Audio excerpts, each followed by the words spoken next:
Welcome back to Painfully Real.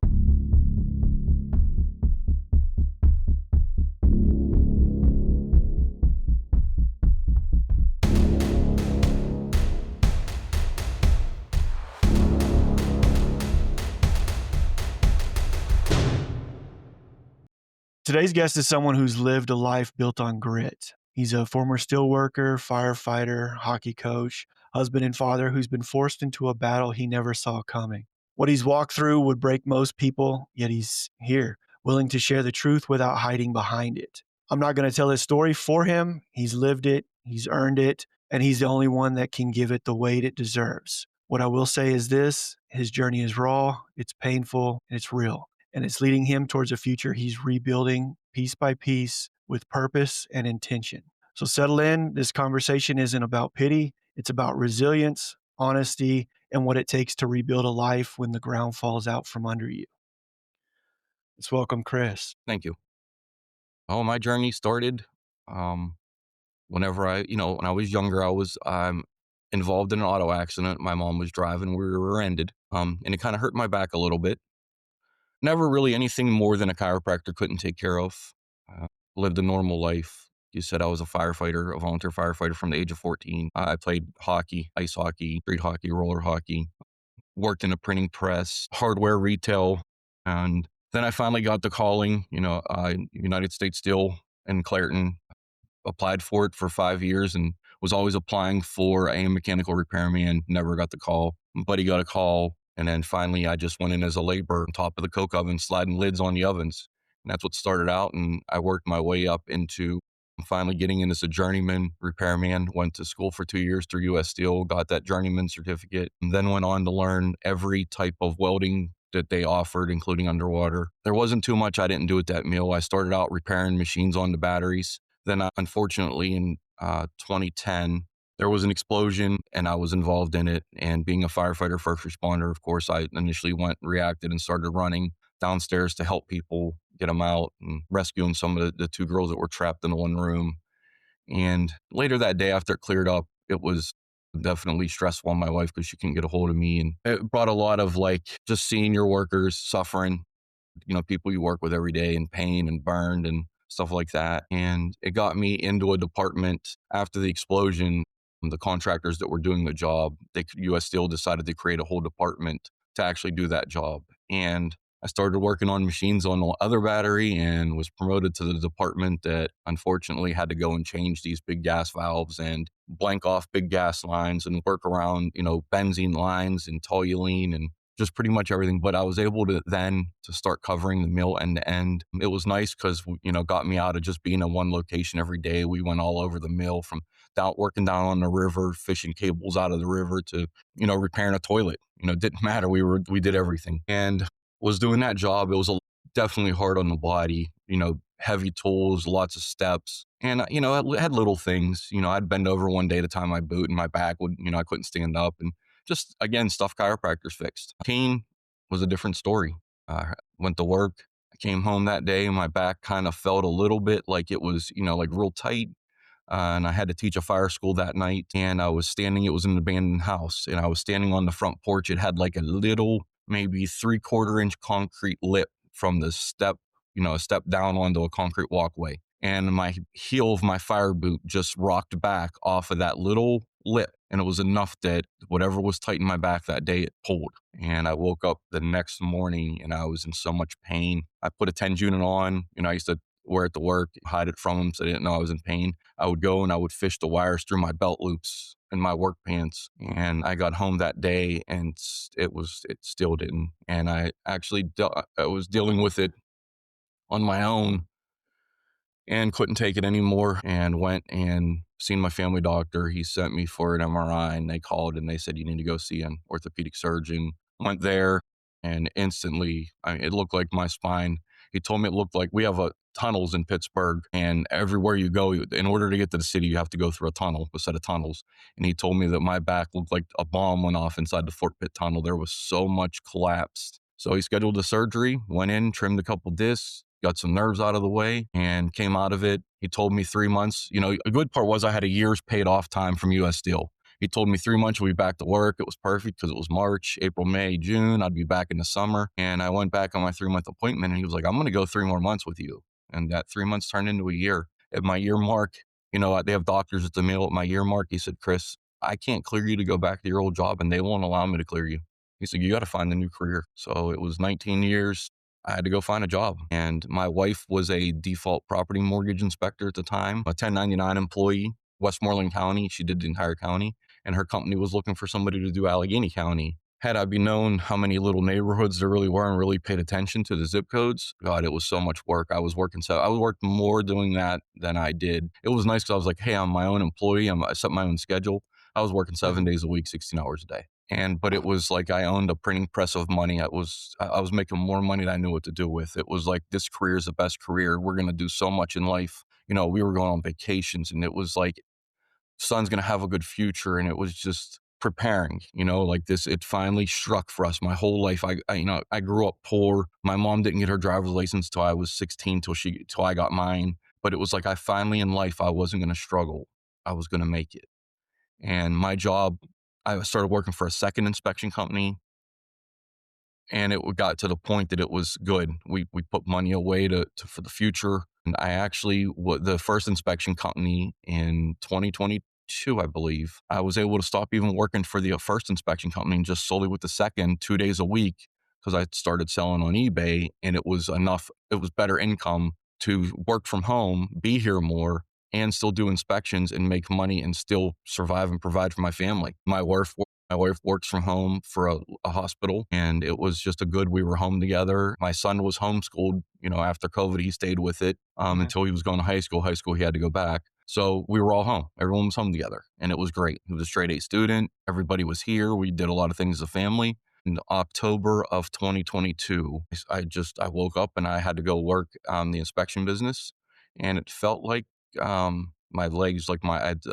sparkles in my feet, and I had a pain in my butt cheek. And I just felt real tight, real uneasy. Got in the car. I made it one street over. I had to do a foreclosure one street away from my house. And I was in so much pain at that time. I got out at the stop sign. I walked around the car, tried to stretch a little bit. Got in the car. I did the inspection. And I'm like, you know what? I'm close to home. I'm going to go home. I came home. She got a massage gun and I stood on the wall.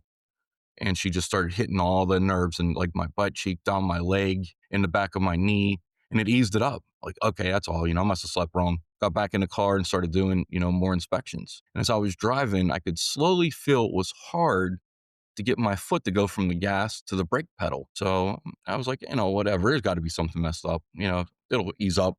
Around 1 o'clock that day, I was probably about 30 miles away from home. And I went to move my foot from the gas to the brake. And it didn't go. Physically, in my mind, I've never been able to tell my body to do something and it couldn't do it. But I could not get my foot to raise from the gas pedal. So I reached down, I grabbed my pant leg and I tried to pull it over there. And I'm like, what's going on? And my problem was I've always drove a manual transmission, even fire trucks, heavy machinery, my own personal vehicles. My left foot was always kind of heavy. So I knew if I used it to hit the brake pedal, we were going to burn some tire, and ended up using the right foot. And of course, everything fell off the seat, my list, my map, stuff like that, where I had to go in my lunchbox. So I had to get out of the car. Well, I opened the door and went to get out of the car and I couldn't. So I'm like, what is going on? Like my mind is not allowing my right leg or foot to move. So I drugged myself. I grabbed the leg and I drug it out of the car. Well, I went to stand up and almost fell over. I'm like, what is going on? So I called my wife. I said, listen, I'm far away. I have to do this inspection. It's the last one. I'm not driving here tomorrow for this one inspection. I'll get it done. So I went and did it, got in a car, and I had to use 2 feet again, and everything was all over the floor. It was just, got home. I couldn't get out of the car by that time. So she came out and got me out of my son. They got me out of the car, got me in the house. And in our family room, we have a couch. It's one of those ones where you build it in sections, and we have like the recliners on the ends, and then we have a huge curve. Anytime my back would be sore, I would just lay in that curve with my back against it.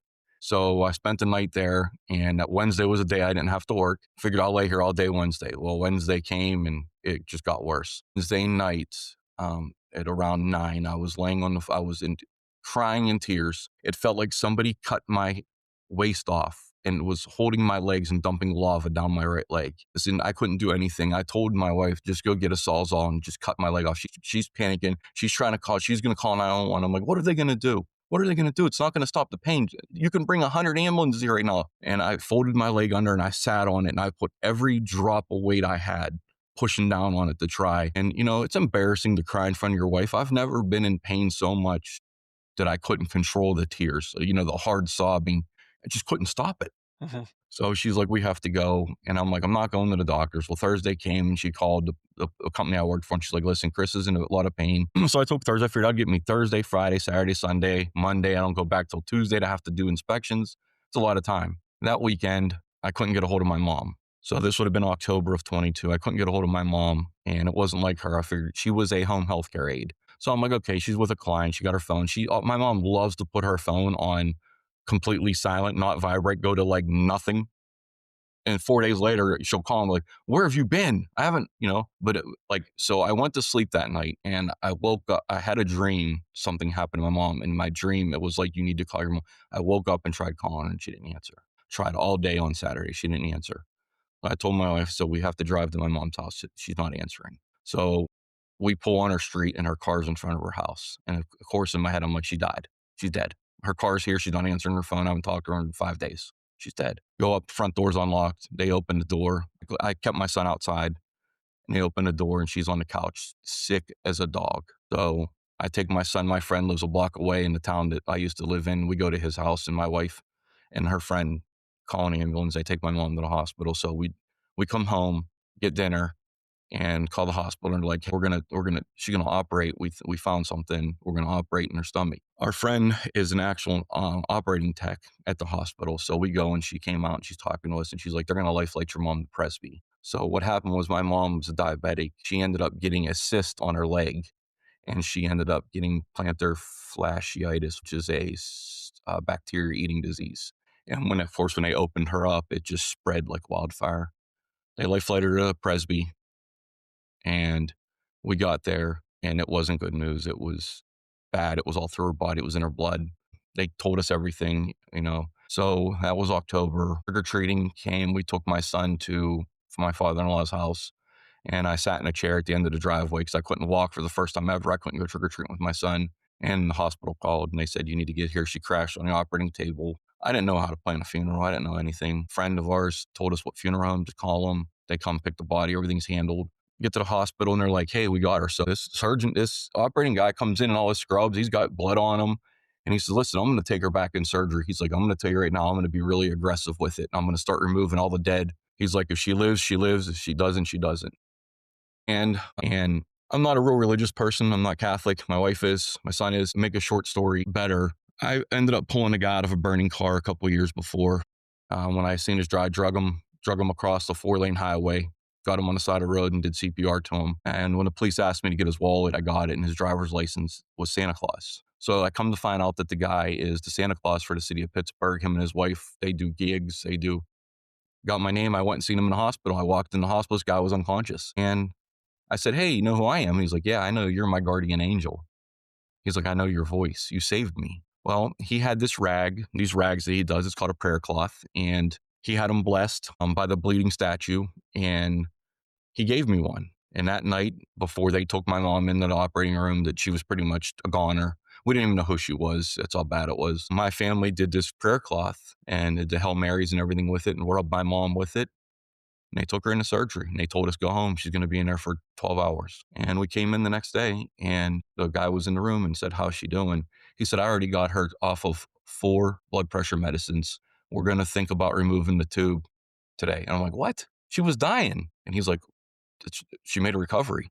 So in my head, like this prayer cloth, like what happened? And I'm, like I said, I believe in God, I believe in everything, but I'm not, I don't go to church, on every Sunday.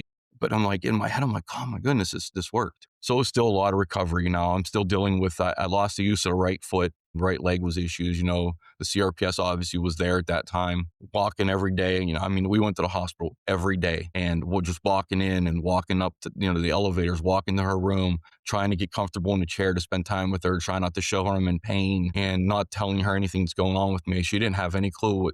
So finally I went in December and I went to my family doctor. He's like, why are you coming here? You got to go to a surgeon, man. He's like, you're back. I'm not doing anything. And I went to my surgeon. Of course, the MRI whole thing again.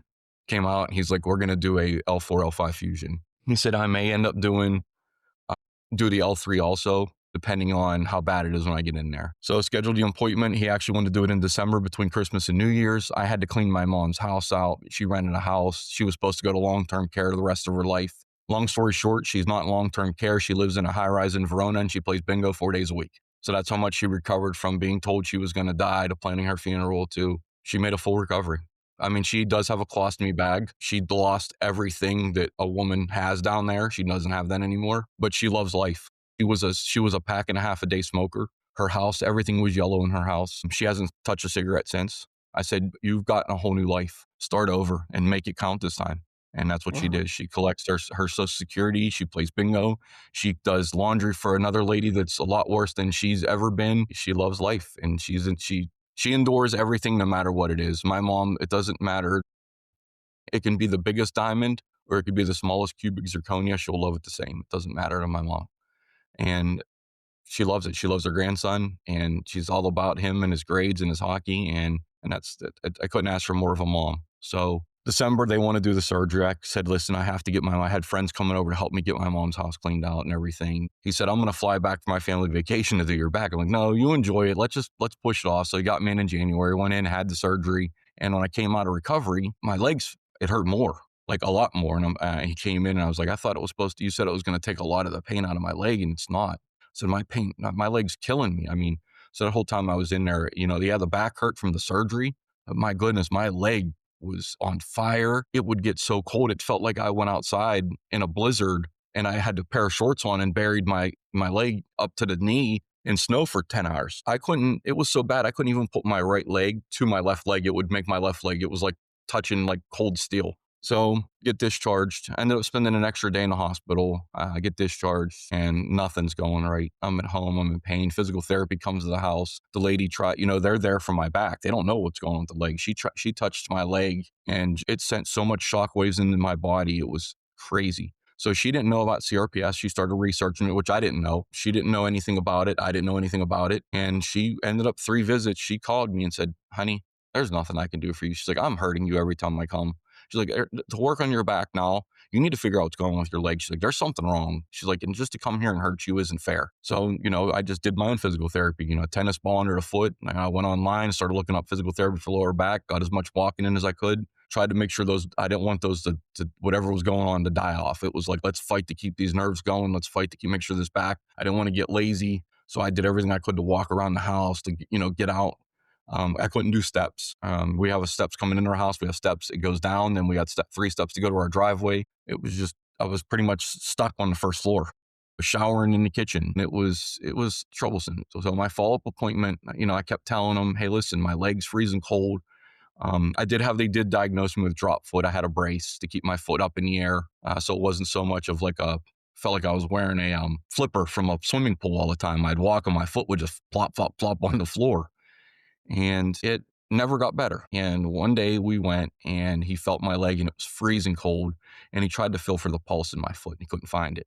And he ran out of the room. Of course, my wife panicked. Oh my God. So he comes in with another doctor and they're filling and they finally find it. They send me for a blood clot study. And in my head, I'm like, please let him find a blood clot. Please let this be the issue because it's simple. They go in and fix it. Boom.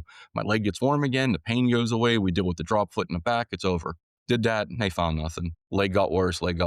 And finally, in May of 2023, he sent me to pain management. And they sent in a doctor's assistant, sat down before the doctor came in, started asking questions. And I just told him, like, what happened, what's going on, what it feels like, how it flares up, how it goes from screaming hot to cold, how it goes from normal skin to completely purple to red, back to purple to bright white, just weird things that it shouldn't be doing. Doctor came in and then he said, you ever heard about, complex regional pain syndrome? I said, no. And he started talking to me about it. And he's telling me about CRPS and everything he's telling me is what I just told the last guy that's happening. So, and I guess, then getting home and researching it and finding out there's no way of actually like saying how you have it other than asking questions and doing that Budapest test, and looked into it and started, researching like, hey, this is it, man. This is exactly what he said. And Mhm. that led me on and we dealt with it and it never got better. My back never got better. It never, like the first surgery, it never healed the way it should have. To me, I was regretting the second surgery. I was like, I never should have did it. I should have just stayed in the pain. It was better pain than what the pain I'm in now. That got me through numerous nerve blocks and pain trials and drug trials and brain fog, losing my, felt like, I mean, I literally felt like I was losing my mind. I felt worthless. I was depressed. I felt like there was no tomorrow all the time. I weighed down on myself. I didn't, you try to look forward to your family, your son. And there were days I just woke up and I was like, he'd be much better off without me anyway. I'm nothing for him. I'm not the dad he needs. I can't take him fishing. I can't play hockey with him anymore. Can't He has no dad. I grew up without a dad. My dad abandoned me. I never knew him. I met him one time at a custody hearing for child support when I was 16. It's the only time I met him. I'm friends with him on Facebook. He doesn't even wish me a happy birthday.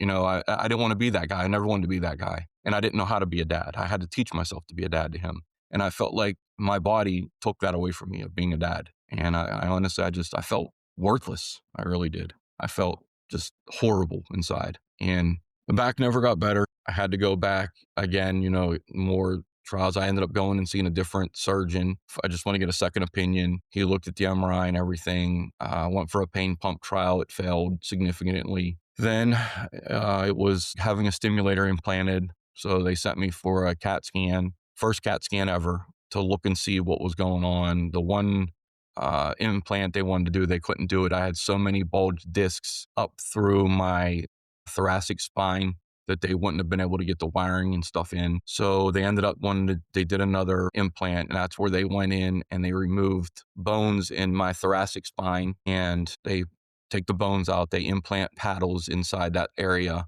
run the wires down through my spinal canal, and then they implanted a battery in my flank on the right side. So the first surgery was scheduled for it at Mercy Hospital in Pittsburgh. They did it on a Tuesday. They leave everything outside.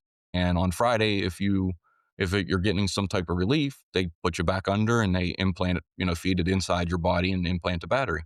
So that time, of course, you're in the normal pain of having your back cut open again. And they went above the last scar. They didn't. He kind of went through the, where it was on the second one. They went through the first one, so he didn't want to go anywhere near. So they went off to the right.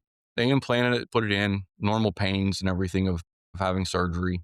And Friday came and I was like, hey, it feels good. He's like, we're going to go for it. The rep came in for the stimulator, said, we're going to go for it. And my potassium was really bad. So they put me on, which if you ever have to get potassium, I highly recommend just eat a truckload of bananas, because that shot, that IV of potassium all day burns your entire body. It's like having CRPS through your whole body. And it was the Wow. worst pain I ever felt. And the day of the surgery that morning, they said, oh, your potassium's low again. And I'm like, please, no more. So now we're just going to give you some pills. I'm like, wait, I could have took pills for this? And it was just so crazy. Like, I was in pain for a day from this. And so then they also told me that I had an infarcture on my heart scan this time.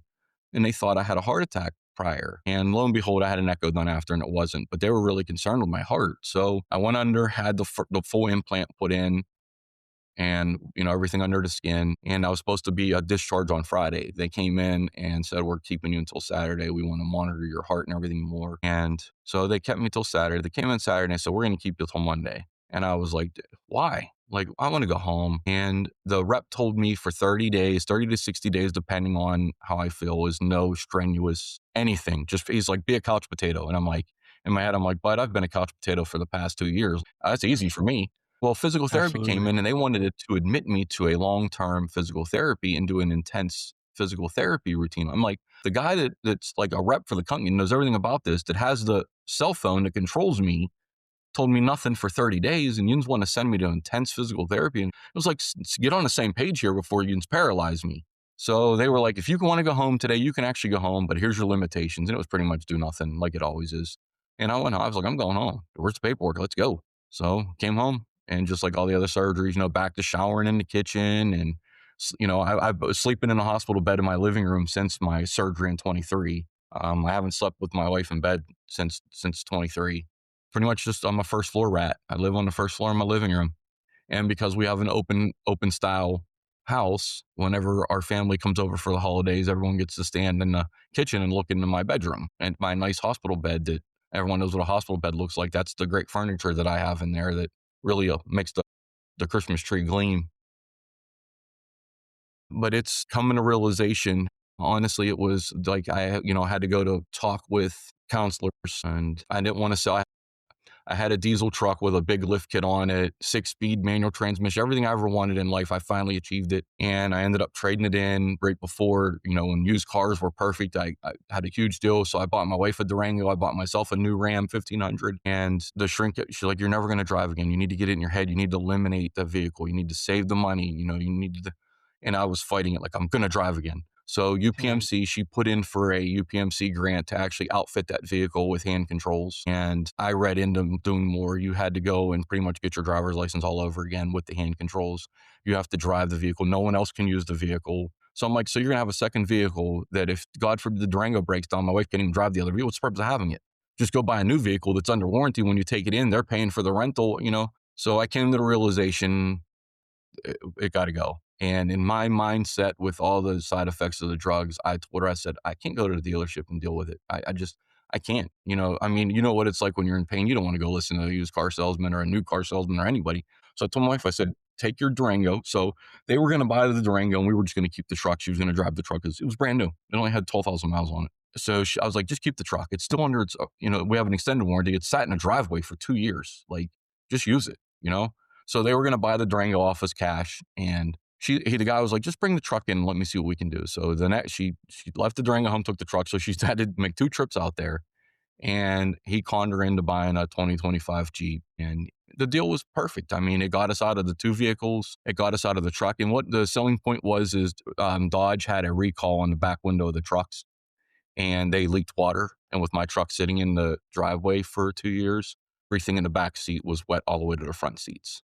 And I'm thinking like, oh Wow. my goodness, dude, the mold, whatever. Like, I don't need any of Oh, this. yes. So I was like, just get rid of it. So even with that doing it, and the guy's like, hey, it's still under a recall. So we're not even worried about, that happened. I'm like, man, just take the deal, Shan. It's a good deal. So she did it. Now we went from a 3-car household to a 1-car household, which is nice. But our ultimate goal is to get into a lease. That way, at least I know every 3 years or 4 years, she can go to a new vehicle, and you never have to worry about repairs and stuff like that. Everything's covered because financially, it's just we struggle. We struggle. Her working 2 jobs. She does my eBay as much as she can in her free time, but it's a struggle. We live in Allegheny County. Taxes are horrible in this county. Taxes are horrible in our school district. They built 2 brand new schools. They were in a recession and built 2 brand new schools under it. They put us in debt $172 million, and our taxes are horrendous here. Wow. So, and we want to. My next move is a move. I don't want neighbors. I want my forever home. I'm 46 years old. Who wants to move again? Even taking a 30-year mortgage. I mean, you're talking you'll be 76 years old when it's paid off, and it's like the town around us is just it's. We need to be like a 4-income household, and it can't. And I've been battling with disability since 2023. I've been denied at every level, and I was denied by a judge. I filed an appeal with the appeals council in Virginia. They found pretty much the entire case she messed it up. She put under my CAT scan results, she had my CPAP machine results in. The 3 vocational experts that she brought in all said there were no jobs available for me, and she had that there were numerous jobs available for me. It was like she was reading my file and writing somebody else's thing into mine. It was so messed up. And unfortunately, I do have the one of the judges that's ranked 8th as denials in the state of Pennsylvania. Wow. She's not very good at approving people. And now Mhm. in January, the end of January, I have another hearing in front of her because they don't give you a new judge whenever they find that there was a case. So now I get to go back in front of a judge whose bosses just spanked her for messing up my case. So it's Yeah. just such a struggle. I did Get I that. did message our state representatives. I did have them file. I'm working with Senator Fetterman. I actually messaged his office because he's in Braddock. He's all about steel workers. He stands up for steel workers. I don't put politics. I don't care what side of the row you're on for the person that's going to help America and the people. And I don't care what your beliefs are. If this is what your belief is and it's something, and John Fetterman is about working for the people. And with being a steel worker and a fireman, his wife is actually a fireman in Braddock. So Oh, wow. he shares the same kind of conundrum with me. And his office got back to me, and they're currently looking in to see why this should have been approved at the office in Monroeville. This should have never even gone in front of a judge. I've met every criteria of disability that whenever it went in front of the person in Monroeville should have been approved at level 1. and never should have gone this far. And right before my hearing, I actually got a letter in October, right before the hearing last time. And it said, we haven't updated your case since January of that year. And I'm like, well, how did you deny me? So it's like they're looking at my file, and I think I'm gonna get lost in the system somehow. I just, unfortunately, it's the federal government, and we all know, just you're just literally a number on somebody's desk at their job. They don't have any ties to you, any care. It's like they got a giant stamper, and they just stamp and flip and stamp and flip. And so, or Mhm. end of 2025, I just seen a doctor. I actually had some issues. I started having, it felt like a burning sensation right above where they implanted in my thoracic spine. I started having, it felt like somebody was putting a blowtorch between my shoulder blades. The pain was radiating into my shoulder, skipping the upper arm, going to the elbow, straight to the fingers. And I was losing grip. I couldn't pick my phone up one day and put it to my face. It was hurting like on my upper elbow. I couldn't like even bend to put like to eat. So I was like, what's going on? Like, and then that was there. Then it started radiating into the back of my neck, got into the back of my head. I was starting to get just little headaches. Then it got into the side of my right head. And it was still like, hey, I can operate and do things, I can watch TV, I can get up and walk around the house. It was like that headache that you can have that you can still function with. And one day I got up and the headache was in the top of my head, and it put me down for 19 hours straight. I mean, I've never had a headache so long and so powerful. Couldn't look at light, couldn't listen to TV, couldn't, my dog even being outside barking, the neighbor's dog 3 houses down barking. It was like echoing in my head. So I just figured, okay, it's a bad headache. Well, then they started to come more frequently. So I contacted my PCP, went in, and he said, we're just going to, explain everything to him. So we're going to send you you haven't had a brain scan since 2012. I had a headache one time real bad, and they just sent it to check, and it came back clean, and it never happened again. So he's like, let's just get a look at what your brain's doing, and we're going to check your cervical spine. So they did it, was supposed to be with contrast, and they didn't do contrast. So I got out. Now, of course, I wanted to go home. You're laying on that table and it kills my back to lay flat on that table. They got to put all these pillows under my leg just to make me comfortable. And I told my wife, I'm like, they didn't do contrast. She's like, why? We wasted a whole trip here. So it didn't matter at that point anyway, because the scan came back, and of course they found thoracic and cervical. I have disc bulge everywhere. I've got disc protruding on the nerves. So hey, we found out why your shoulder pain hurts and why your arms got weakness, but they couldn't explain the headache. So he said, they found a 7 millimeter lesion in my frontal lobe that wasn't there in 2012. So he was sending me back no matter what to get one with contrast. So I went back. They ended up getting me, surprisingly, another MRI within 2 days. I actually went right back to the same MRI techs that were there. And I went in and they did it to get a better look at that lesion and try to rule out MS. In my head, I hate to say, I was hoping they would have found the MS, because I'm thinking, how long has this lesion been here? Last scan was in 2012. I've been treated with CRPS drugs from 23. If it's been MS this whole time, the drugs for CRPS weren't the same as MS. So I'm like, okay, boom, we're going to get on a different drug regimen. Maybe I'm going to find relief. So they read the thing, and they found the lesion. There's white particles that broke off from it around it, but they don't believe it's MS. Now, I can go get a fluid taken out of the spine, a spinal tap, and to really diagnose. My family doctor is concerned. He's a teaching doctor now, but anytime a test comes out, his secretary has to call him. He's taken such a deep interest in my case. So now he said that he'll give me that the neck and the pains in the side of the head, he's going to say, are from the back, but the headaches on top, he said, they're not from your back. It's something else is underlying, and we're going to find out what it is. So he scheduled me to go see a neurologist. I'm going to go see a neurologist, which was the neurologist who did my last nerve study. So that's pretty cool that I've already met her and been there. So she kind of has a thing. And she's the number one neurologist at UPMC East, where I'm going. So she knows a lot more than I do. And hopefully she can look at it and maybe pinpoint and try to get some. I'm hoping it's not two separate things. I'm hoping it's what she finds is attributed to the CRPS, and now we can try to tie everything together that's going on, because my back is its own separate issue. CRPS is its own separate issue, and now my head is its own separate issue.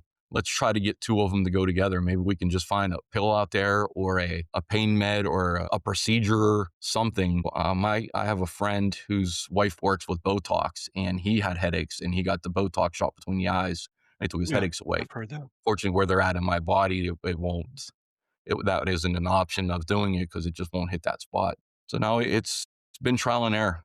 It's literally I feel I'm the pincushion for it, and it's trying to move on. And every day, it's instead of trying like we talked about before, it's Groundhog Day in my life. Every day is the same day. Every day I feel like it's the same chair. I used to model railroad. I used to get into it pretty good in the wintertime. I built a display for our fire hall, or we used to do a winter display for at our fire hall, and it was built the whole thing from the ground up. It was in Lionel. My son's not real involved in trains. He cares about video games and video games. So I haven't done anything this year with it. It is in my basement. It is hard for me to get down to it into the game room. So unless I can go out, and the problem is I only work on it in the wintertime, and I live in Pittsburgh. It's going to be 9 degrees high on Saturday. I'm not going to go walk around my house to go in the back door to go play with my choo choo train.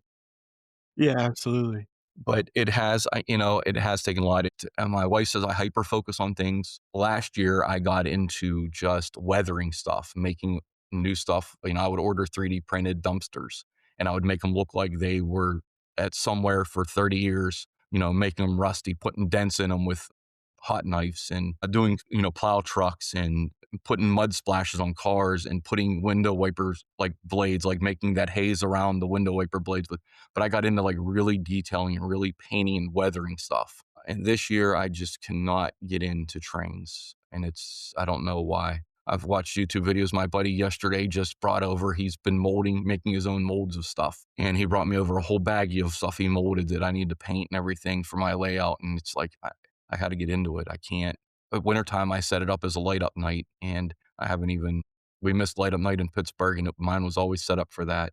And that's how I kind of gauge myself in life. Okay, I'm working on my train, so nothing's changed. And this year I got into gardening, and I hyper focused on gardening. I just watched a YouTube channel, and it really got me intrigued on native plants. And um, I never ate mangoes before, and I ate a piece of mango, and I got like hooked on mangoes and hooked on fruits and vegetables. And Okay. I'm diabetic. I was really bad. My A1C was really bad. Not insulin dependent. Medication and a shot.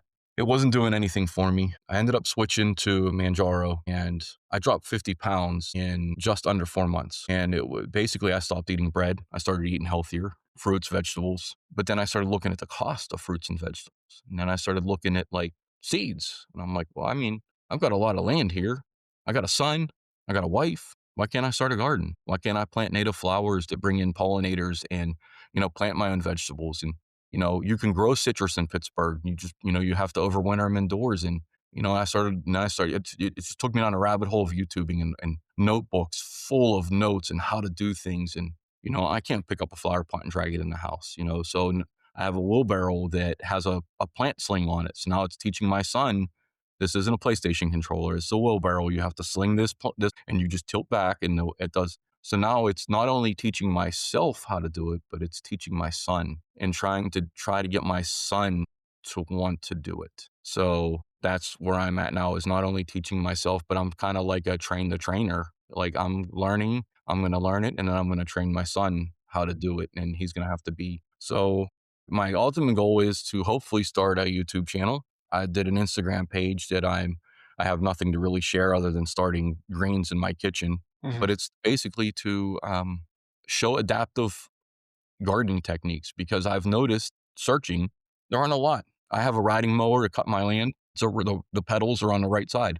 You push down forward, it goes forward. You push backwards with your heel, it goes backwards. Well, that's nice if your right foot works. Yeah. Only option is a zero turn, $5,000. Why should I have to switch to a $5,000 turn mower to cut my grass? Why don't we have an adaptive? Now, if I would cut grass on the tractor, I would obviously have to wire a pole to the gas and brake pedal, which would leave me driving with my left hand only, because I would have to hold the gas pedal, which, I mean, it isn't safe. God forbid you'd fall off the tractor or something. It's not something that, but in my head, I'm like, why doesn't Cub Cadet make a riding tractor that's, $3,000 that everyone can afford, that the controls are on the left side? Why don't they make a hand control? Why don't they have like where a shifting lever is, like on a big tractor, they do have shifters that are up at the steering column. Why don't, what, so that's my goal. That's my goal, is to find a way to live with the back that I have that's just Mhm. deteriorating weekly, the CRPS, the loss of the right foot, the hand strength loss. Find stuff. Let's find, that wheelbarrow that I was given with having that plant sling. I mean, it's a wheelbarrow. It has On the end, you can put a trailer hitch ball. You can pull your boat around with it. You can sling plants. You can sling boulders. And that, other than getting that thing tilted back to you to hold the weight of the handles, it's doing all the work.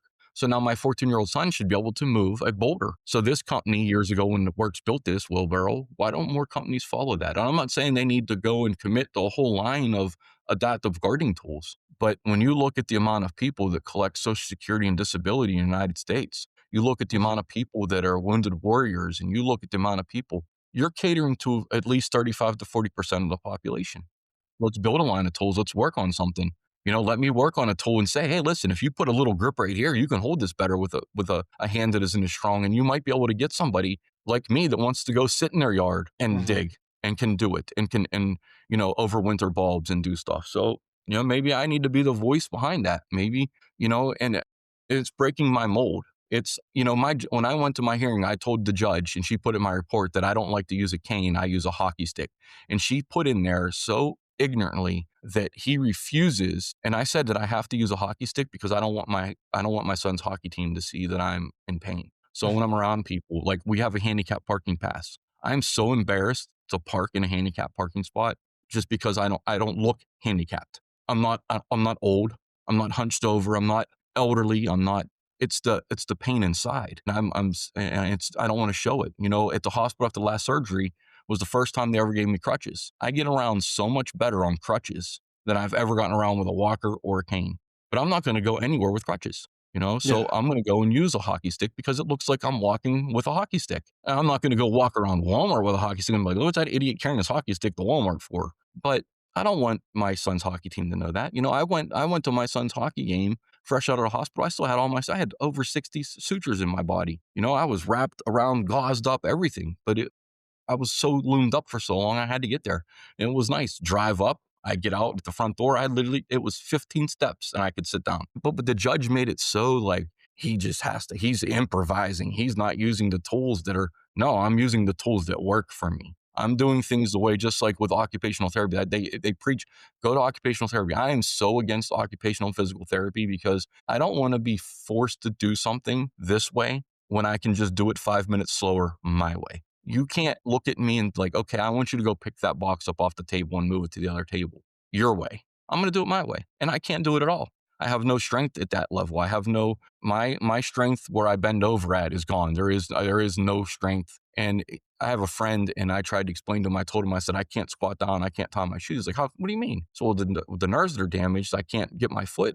What do you mean? And I'm like, you're not understanding how strong your mind is. Whenever your mind is doing something, you are not going to tell it to do something else. When it's set in stone to do something, and I said, you don't realize, Rich, that like when something is damaged in your body and it's not repairable, and that communication isn't there with that, I don't care what power you feel you have in life, you're not going to get it to move. And he couldn't understand that. And then a year later, he's like understanding me. And then I seen him. He's like, how's it? Now he knows. Now he's like, dude, I looked up on this. You're right. Like, this is crazy. Like, you're going through now, but and I shouldn't have to explain that to anyone. It's like, it's my problem. It's my issue. And, someone asks, hey, how you doing? And I always say, like, somebody asked yesterday, hey, how are you doing today? And I was like, today's good. And that's where it is. It's a day by day for me, but I don't go and preach. Or it's the "I'm fine," and all of that, trying to sugarcoat it and not, paint that picture or let everybody know how you're really feeling.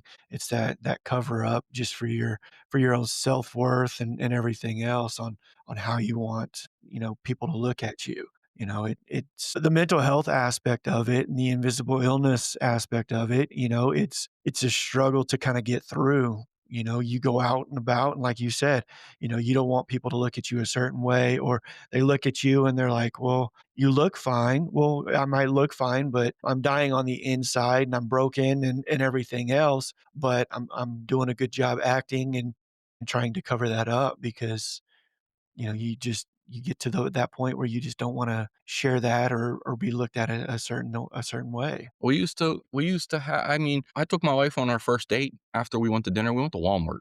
I mean, I love to shop. I mean, our night outs, our weekends, like I would go, working at the mill, and I would come home, and Saturdays I'd be in the shower in the morning and I would be like, hey, why don't we run up to the mall today? And we'd drive an hour away, go to the airport and go shopping and stuff like that. And, when we bought this house, we got a huge game room. I put in a bar. And we used to have parties. I mean, our Halloween parties had 50 or 60 people here. You know, we got a swimming pool, we got a hot tub. I mean, we had some of the wildest parties. I mean, we would have my neighbor would call the police on us. 4th of July was better than most towns put on.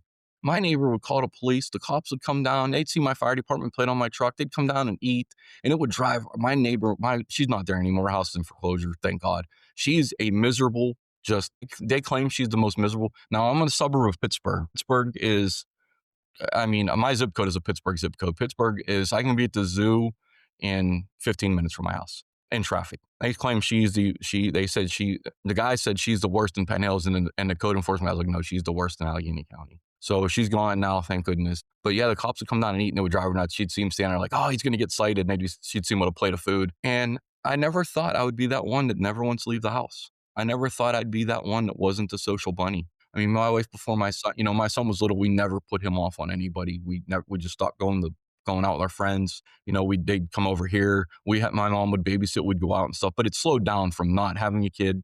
It was time to settle down. Hey, we're not going to the bar every weekend. We're not going to Pittsburgh every weekend. And it didn't hurt. And then once my son was getting older, it was like, hey, listen, he's going to get older. We'll be able to go out again. And it's crazy. Like I used to love just to go to Walmart, even when the CRPS, as long as I had that cart, I could go to Walmart. I could go to Target. I couldn't make the whole trip with the family. I was always back to the car before them, but I could at least get in and go down a couple aisles. And I felt that was my way of getting out. And now I don't want to go. And honestly, COVID helped because now you can order anything you want to your house. So it's like Yes, they you can. want me to be a hermit because I've done my Christmas shopping this year online. And it's like stores I've found, like one store, it's a Fleet Farm and all the way in Michigan, and they were offering, I got a coupon for $5.99 shipping. And I was like, this is great. So, and I have so much stuff that everyone in my house is into. It's just your life. You don't realize how much it turns your life. And it's hard because it turns your life at a young age. And even CRPS, I mean, it affects people way younger than me. You read about, and I'm in the Burning Nights program, and I go into their live groups, and I've never showed my face. This is my first time actually talking where Yeah. people have seen me. But it's you go to these and you see these younger people in there, and you think I'm 46, so we're gonna say I have a full life and I get 30 more years, and you see a 16-year-old girl and like you have 70 possible years of this. Mhm. And you don't wish it on anybody. Like you said before, you don't wish it on your worst enemy. And you live with it. Like you said, you walk around and you're in so much pain, and you walk by people, and that person that you talk to that day, they have no clue what you're in, and you don't know what they're in. And you make those memories of walking by, or you make this, and you don't know what people are going through. And I don't judge anybody, and I'm always scared someone will judge me if they see me with a cane and be like, why has he got a cane? Why is this dude on crutches? What's happened to him? And it's just it's tough. It's tough to deal with it. It's tough to let it show. You have to try to be stronger. Like it's gonna be tough for me even like to do a YouTube channel. It would be really tough for me to even just sit down and talk about that with everybody. I don't even know if anybody'd watch it, but it might be my next path in life. So I'm And gonna at let life just keep drawing me to where I need to go. and at the same time, even if nobody watches it or anything else, to a sense, it's kinda your therapy Yeah. kinda thing. It's Digital something diary. that you found that, gives you clarity, that gives you hope, that, you can do to help you get through the day because, you spoke on it, a little bit earlier that you kind of go overboard and get kind of consumed with different things. But what people a lot of times don't realize, especially with us with chronic pain and the invisible illnesses, we do that to a sense because it keeps our brain occupied. Yes. That's it. Because when your brain isn't occupied and you're sitting there focused on the pain and what it's doing to you and the burning and all of that, it almost makes it more intense than it was. But if you can keep your mind occupied and get it focused on something and have that mental clarity, sometimes it helps with, the pain management aspect of things. And so a lot of people don't realize that, but that's why a lot of us, end up getting consumed. I do that. I'm constantly focused on a different project or something, or looking at something on my phone or researching at any given moment because because I know that the moment that I let my brain stop being focused on something, that's when I start focusing on the pain, and it gets worse, and then it just consumes me from that point on until I can, kind of revert back to, getting away from the focus on the pain. Yeah, 100%. You hit the nail on the head, and that's exactly what it is. You focus and researching, and and it's crazy because no matter what you're focused on, like you said with researching, I just was talking to my friend on the phone the other day, and my wife said about being hyper focused in the background, and I said, Jace, you want to know how far I'm hyper focused? I went to my tabs on my phone. I had 81 tabs open on my phone. Then I went just to see. Last night I went on and I had 98 tabs. I was two away from it not allowing me to open. That's how much my brain has it's hyper focused on one thing, which is then hyper focused on the same type of category, but a different realm of it. And just you get on your own rabbit hole in your mind. But like you said, it keeps you from just sitting around all day crying you're in pain, and you focus on it, and it might be something that never I might never plant a flower, but it you know what? It got me through December of 25. January, it might be something else. I might be hyper focused on I might start building motors in my living room. My wife will just love that. Well, it's just your mind goes and it gets on that, and I'm not really good at editing. I'm not good at I grew up, I was born in '79. My son is the tech savvy one. He's the one that knows 3D printing and he knows how to use glow forges and stuff like that. He's the brains behind everything. I'm not good at doing that. I'm not like my Instagram posts. They're dry. I have to use AI for a lot of things to help me. I'm not. I failed English. I'm not good in English. I'm not good at punctuation.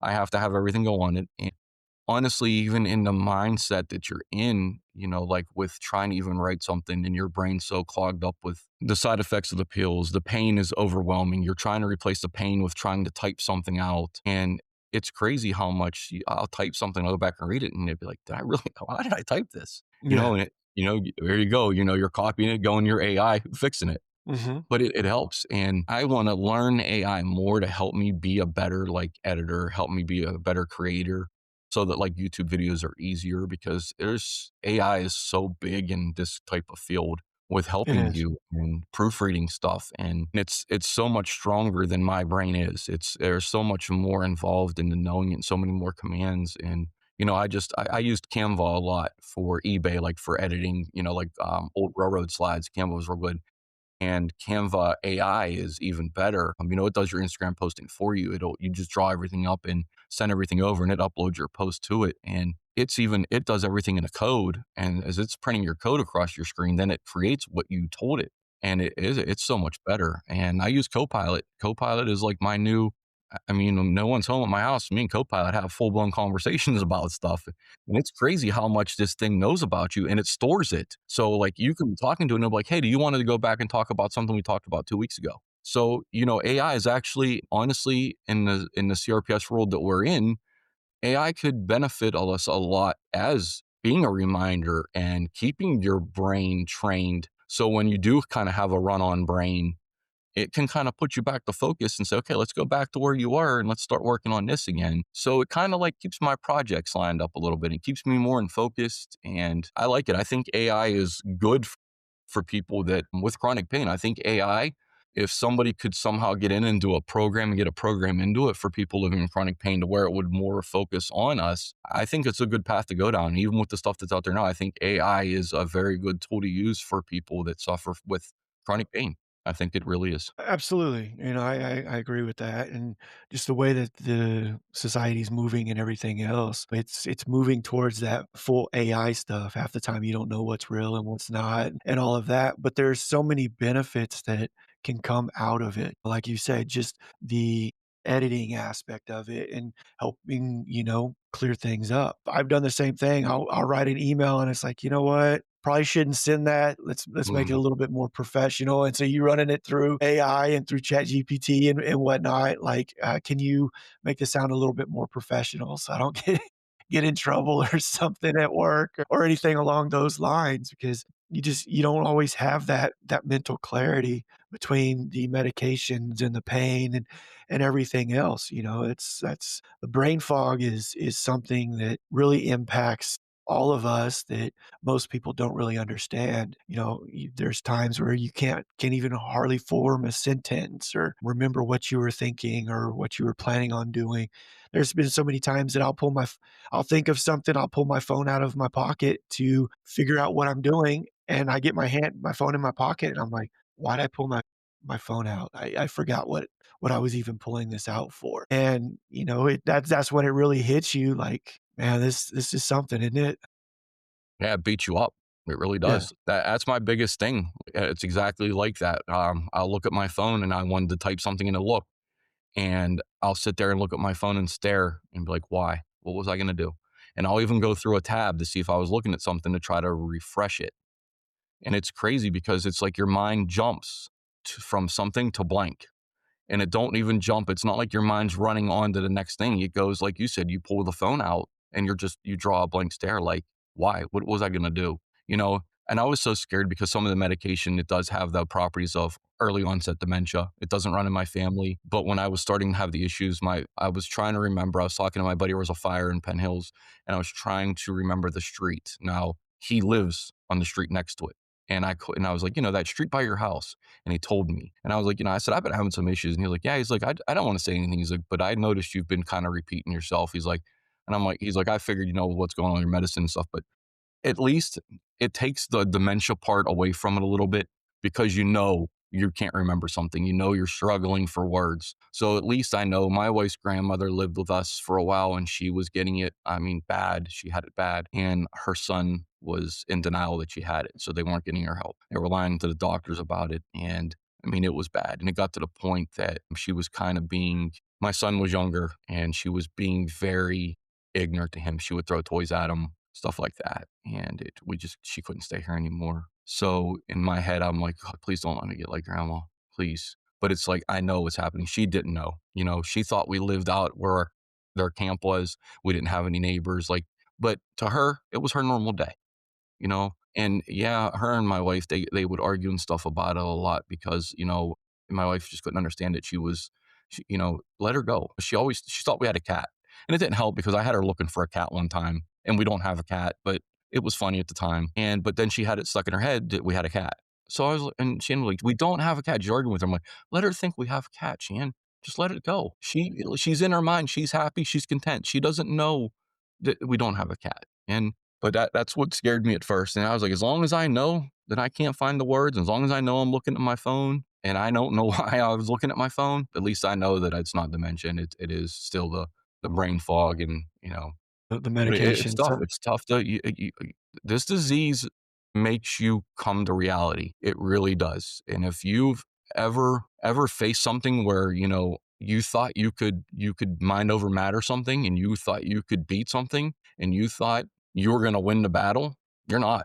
I'm sorry. It's factual and you have to come to it. You have to come to the fact that it's not going to get any better. It's not gonna remarkably just heal, and you have to start adapting your life to it.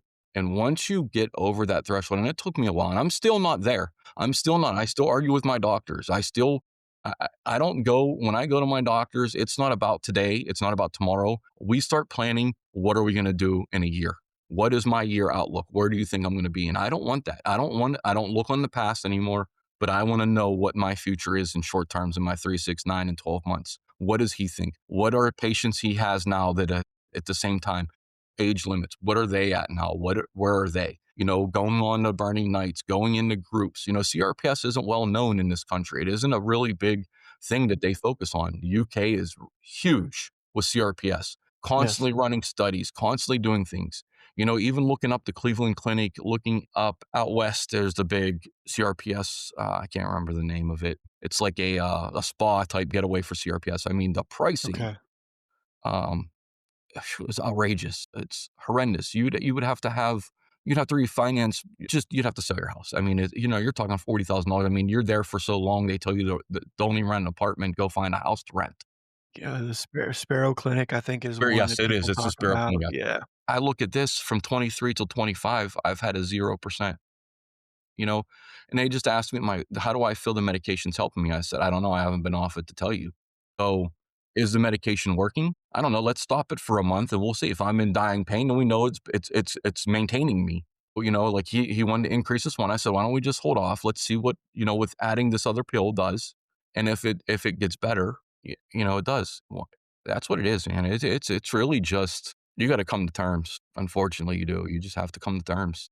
You have to fight that battle in your head that this is it, and you have to want, and you need to find something that's going to get your mind out of the gutter, that's going to drive you every day. You know what the nickname for this disease is. You have to overcome it. You have to beat it in your head. You're never going to beat that pain. You're never going to beat that numbness, that tingling, that burning, the cold, the loss of use of things. But you have to beat it mentally. You can't let it just hold you in bed every day. You can't let it keep you in a chair. You have to find a way to get that pain off, whether it be a cold shower, icing down joints, wet wash rags, cold wash rags on the back of your neck. You got to find a way to let the pain focus on something. Mhm. Stare at something, get your mind into that, whatever you're staring at in your house, stare at it, get your mind into it, become that photo. Look at a photo of your family on vacation in a good time and put yourself that day, put your mind in that photo. Think of that cold breeze blowing off the ocean, the salt water, hitting you in the face, the sun, the sand stuck to you. You do that, you can get your head out of it and you can get your day going. And I've learned there were days, I'd lay in bed in my living room and I would later be like, I'm in my living room in a hospital bed. This is the best my life is going to be. And just didn't even want to get out of bed. You let it bring you down mentally, you're never going to win. And you have to be one level up on this. You have to. You're not going to beat the I would say the physical part of it. You got to beat it the mentally part of it, or it's going to take you. You do. You've got to you've gotta focus on your mind and shifting your mindset. You've gotta learn from and move from, letting it consume you and being the person that's, you know, that's a CRPS person, so on, and being defined by the condition. You have to change that mindset so that you can start learning to almost thrive with it and function with the condition, consumed and taken over and ran by the condition. You have to learn how to kind of cope and work together instead of against each other, because it's when you work against each other, that's when, everything gets bad for not just the physical aspect, but the mental aspect. There was so many days when I was at my worst that I would wake up and I'd sit on the edge of the bed knowing that the moment I put my foot down on the ground, that it was going to feel like every bone in my foot was broken on top of the burning and the ice filling. And then I knew that I'd get in the shower and now I'm going to feel like I'm getting pelted with, shards of glass. And then the rest of the day, is it going to be burning? Is it going to be feeling like I'm got frostbite and in an ice bath? Is it going to, what's it going to do to me the rest of the day? And you're sitting there, for me, I would sit there angry, and I wasn't angry at the pain, but I was angry because I was alive and having to deal with this. I was angry because I had to wake up. And it's those mindset shifts that you have to really focus on to make sure that your head is right to deal with, this. You said you look at the nickname of CRPS, and it tells a huge story of what this does to everything. You look at the McGill pain scale, and again, it's considered the most painful condition known to man. So if your mind isn't right and you're so focused and consumed by the pain and what it's doing to your life, it's just going to make things worse. Yes, it does. Definitely does. That's why it's great, to try to find a hobby like that. Try to find something. Like you said, put your mind into something, man. Focus, even if you got to hyper focus on it. It's better to put your mind into something than to let it go to the other side.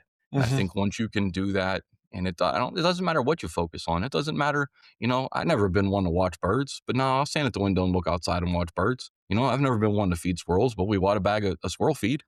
And my wife's got to be like, God, what's he going to order from Amazon next? Like what dumb thing's going to show up at the house now is he focused on? But it's once you understand that, and it doesn't matter what, I laugh about it too, because now she pointed it out. Now I'm like, oh, I'm going to hyper focus on this. Oh, look, a commercial came on for this. I'm going to hyper focus on Rogaine, Yeah. and it's just funny because it's a way of joking. And it's, I've always, I was a fireman for a long time, and I've always had a really good sense of humor. And we used to do a comedy show at the fire hall, and we used to have like WDV people come in. And my friends were always like, "Why do we pay these people to come? Why don't we just put Chris on stage for an hour?" Because I used to like just be so good at doing things, but I would like act them out. So I was like a very funny, but act things out funny. And I'm not that person anymore. That side of me has died. And unfortunately, it was a good property of me because I was very good at comebacks. I mean, plus I was a steel worker. So I mean, I got a steel worker's mouth, but it was literally just take simple things. I would just take something somebody did, and I could joke about it. Like we were out at a gun range, and my buddy was spraying off bullets, and he set his gun down, and he just shot like 100 rounds through it, and he went over and he grabbed the barrel of the gun, and I could, like, when he was done shooting, I could see through the barrel of the gun, Yeah. but for a week straight, I had a song in my head. I can change lyrics in a song on a flip of a dime then. And I had the song, and it was like that diamond, like a diamond in the rough. And I made it about him, like, I grabbed my barrel after and and people at the fire all started singing it. And it was just, but it was so funny. And it was just like dumb things would happen. And, but it was just taken every day. That's changed. So you gotta fixate on other things, and you have to. You can't sit around all day. It's not fair to you. It's not fair to your family. If I would let the pain override me, I would lock myself in a closet. I'd shut my phone off. I'd go off social media. I'd lock myself in a closet. If I would let that day and every day that I woke up and felt the way I felt, it gets me. This past weekend, my wife's aunt passed away, and the viewing was Friday. I'm sorry, her cousin. The viewing was Friday, the funeral was Saturday. So Friday, I got my hair, and my son was tired. He was like, "I'm not going. I want to stay home. I didn't get any sleep. School was long." So Shannon was like, "He's going to stay home." And I was just getting ready to get ready, and I could feel a headache coming on. So I have a pill to take that if you feel one, you take it, and it's supposed to. So of course, I'll hurry up and take one. We got a funeral to go to, and I didn't catch it, and I could feel it coming in, and I was like, "Hey, I'm just gonna stay home." I'm like, "I'm not gonna risk." By the time they got home, I was in bed. I didn't get out of bed until Sunday evening is when it finally relieved a little bit, enough that I could sit up and function. And I don't sleep well. Pain keeps me. I use a CPAP machine, and I average around total through sleeping at night about an hour and 15 minutes broken is what I get a night in sleep. So I don't sleep. So I'm really hyper fixated on stuff because I got all the time in the world to research things. Yes. And I Saturday into Sunday, I when I woke up in my little spells of finally dozing off and wait, the headache was just driving it awake, the legs, everything. That's the first time I felt like I was gonna die. I was in so much pain that I felt that it was finally my time, that my body was just that this is what death felt like. I truly felt this was death coming into my body, and I was not waking up Sunday morning. I was done. And then when I got up that next time, I was like, it didn't kill me yet. My head hurt so bad, and I don't know if it was I was so fixated on my head hurting that it made my back and my legs and my shoulders and my hand hurt. But the only thing that I didn't have pain in my now they claim that they don't believe the CRPS is spread, but I do have my first two toes on my left foot are completely numb, and the third toe is half numb. The right side of it's numb, and the left side of it isn't. They Mhm. don't believe it's CRPS, just like the hands, they don't believe. I mean, you read about it spreading. You can tell the test that it does spread until I think maybe my doctors come to reality because I don't know. Unfortunately, with everything that's going on in my back and CRPS, surgery for me now is it has to be life threatening. They don't want to go in, even doing the stimulator. They were so cautious just because they can cause CRPS to jump instantly. You can, anywhere gets brought up in one of your organs. So even like the stuff that's going on right now in my cervical spine it's just dealing with it with pain meds. It's when the pain doctor tells you that I'm going to help you take the pain away, but I'm never going to get rid of it. And this is how you're going to be. It's reality, man. That's it. It's reality. It's the same thing as somebody that has a terminal disease and the doctor comes in and says there's nothing for you. It's reality.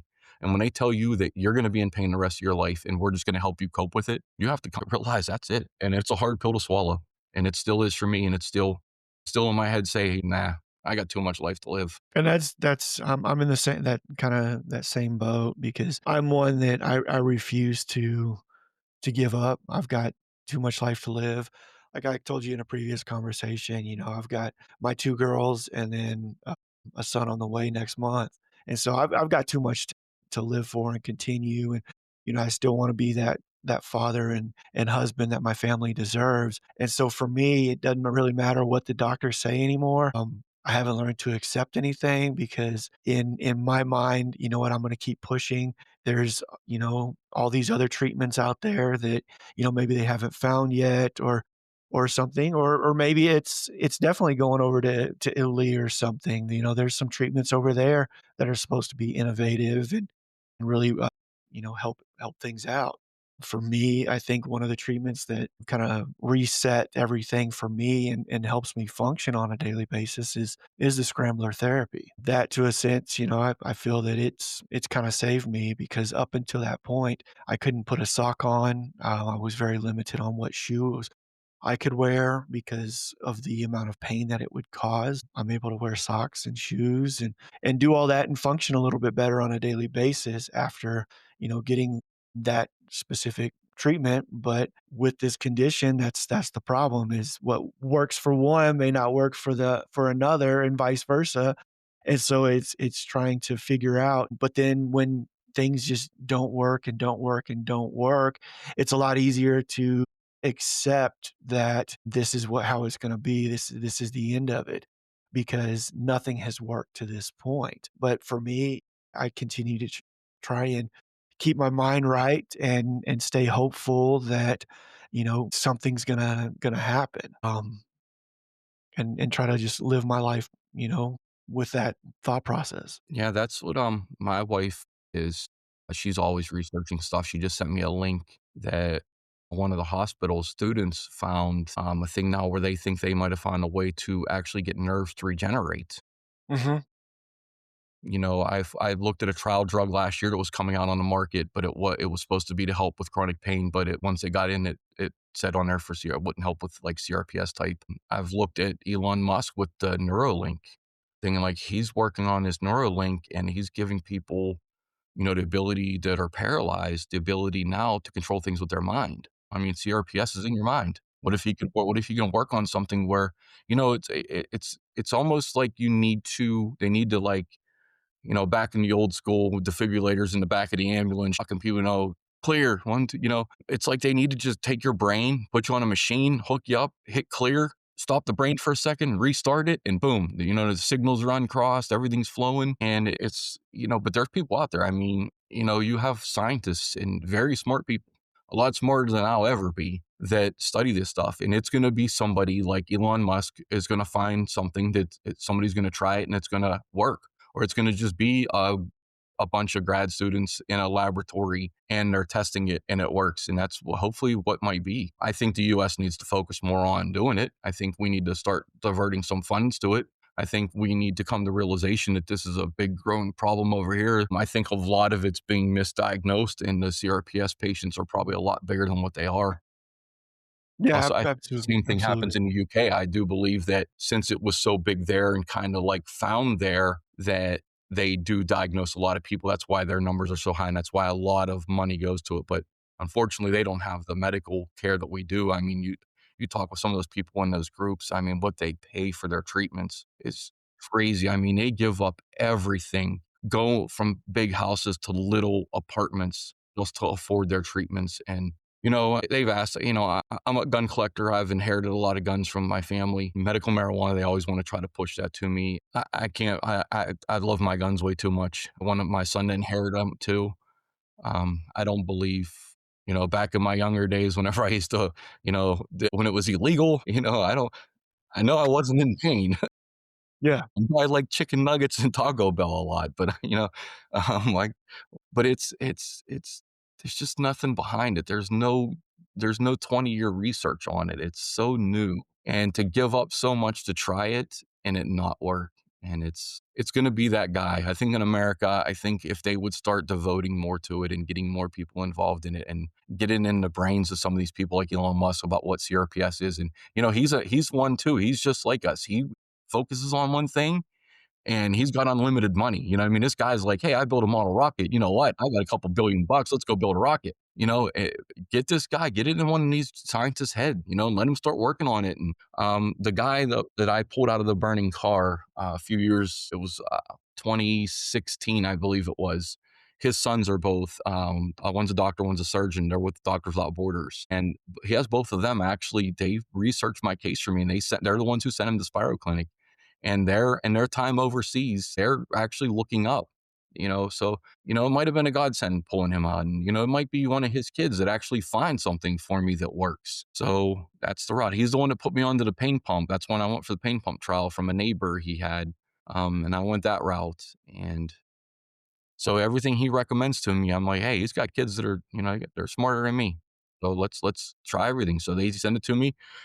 His condition, when he ended up wrecking his car, he was slammed up against a Jersey barrier, and his foot was stuck on an accelerator, which caused the exhaust to catch the car on fire, and he was locked in the car. I broke a window, got him pulled out, got his foot out. I climbed down on the floor and got his foot out, and was lucky enough to get him out of the car just as the back of the car caught on fire. But just in his condition, they couldn't find his condition. Why did he pass out? And it happened again. They go to Florida for the winter, and it happened again to him. So he ended up going to the Cleveland Clinic and found out that he had a lesion on his brain. Well, it turns out when he was younger, a kid threw a rock and hit him in the head, and it caused a scar. He never had problems. Well, when he got older, he's in his 70s, he got high blood pressure. Well, because of him having high blood pressure, that lesion was pushing on his brain, which caused him to pass out that day. So now they found it, they're treating it, and he hasn't had a pass out spell since. But yeah, he calls me a lot, and we talk a lot. He's a very nice guy, and he thanks me every day for saving his life.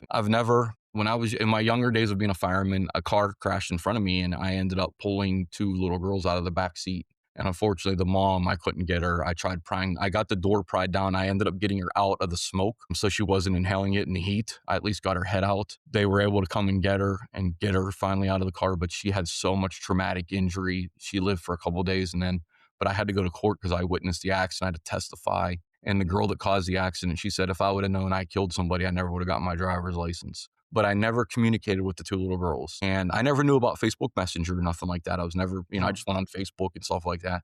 And one day my wife was like, you have so many unread messages on Messenger. And I'm like, what? And I clicked them, and it was this Melissa girl. And she was like, you don't know who I am.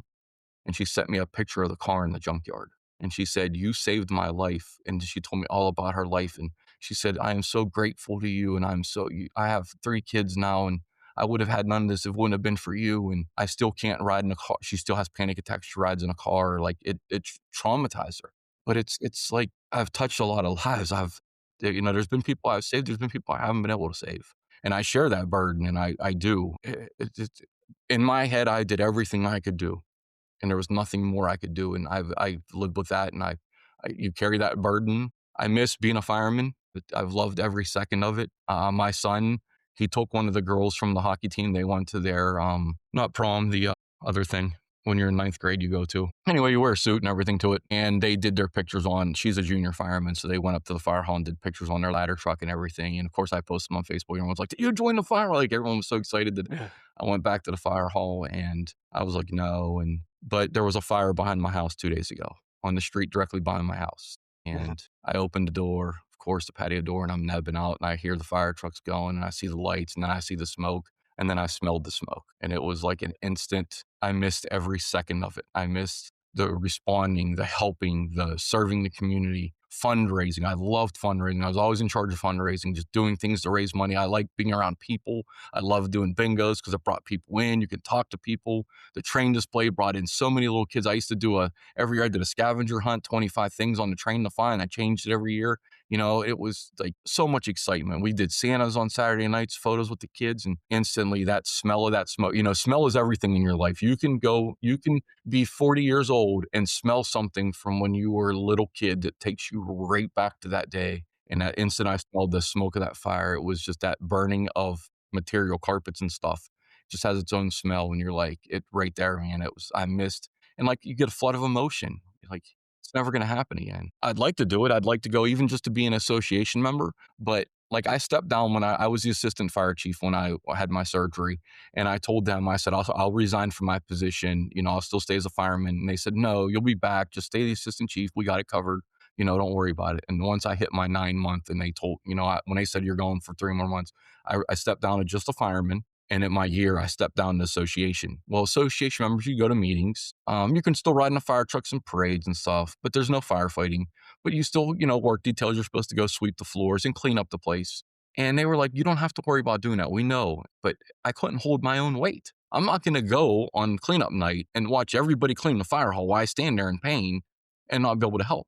So what am I gonna do? I'm gonna jump in, I'm gonna do something I shouldn't do. I'm gonna pick something up I shouldn't, and I'm gonna be back in the hospital getting something else worked on. So I took my time and I stepped away, and I have my entire game room in the basement. We have our bar, but it's all my firefighting helmets, all my badges, all photos, die cast fire trucks. It's my memory to me. I don't go down there a lot. In my family room upstairs, I sit in the living room now. I don't even sit in the family room, but that's where like I have a shelf that's my firefighting. I just sold one of my fire helmets because they stopped making it and it was worth a lot of money. And I couldn't see having $1,000 fire helmet sitting on a shelf collecting dust when I could sell it on eBay and make $1,000 at Christmas time for my family.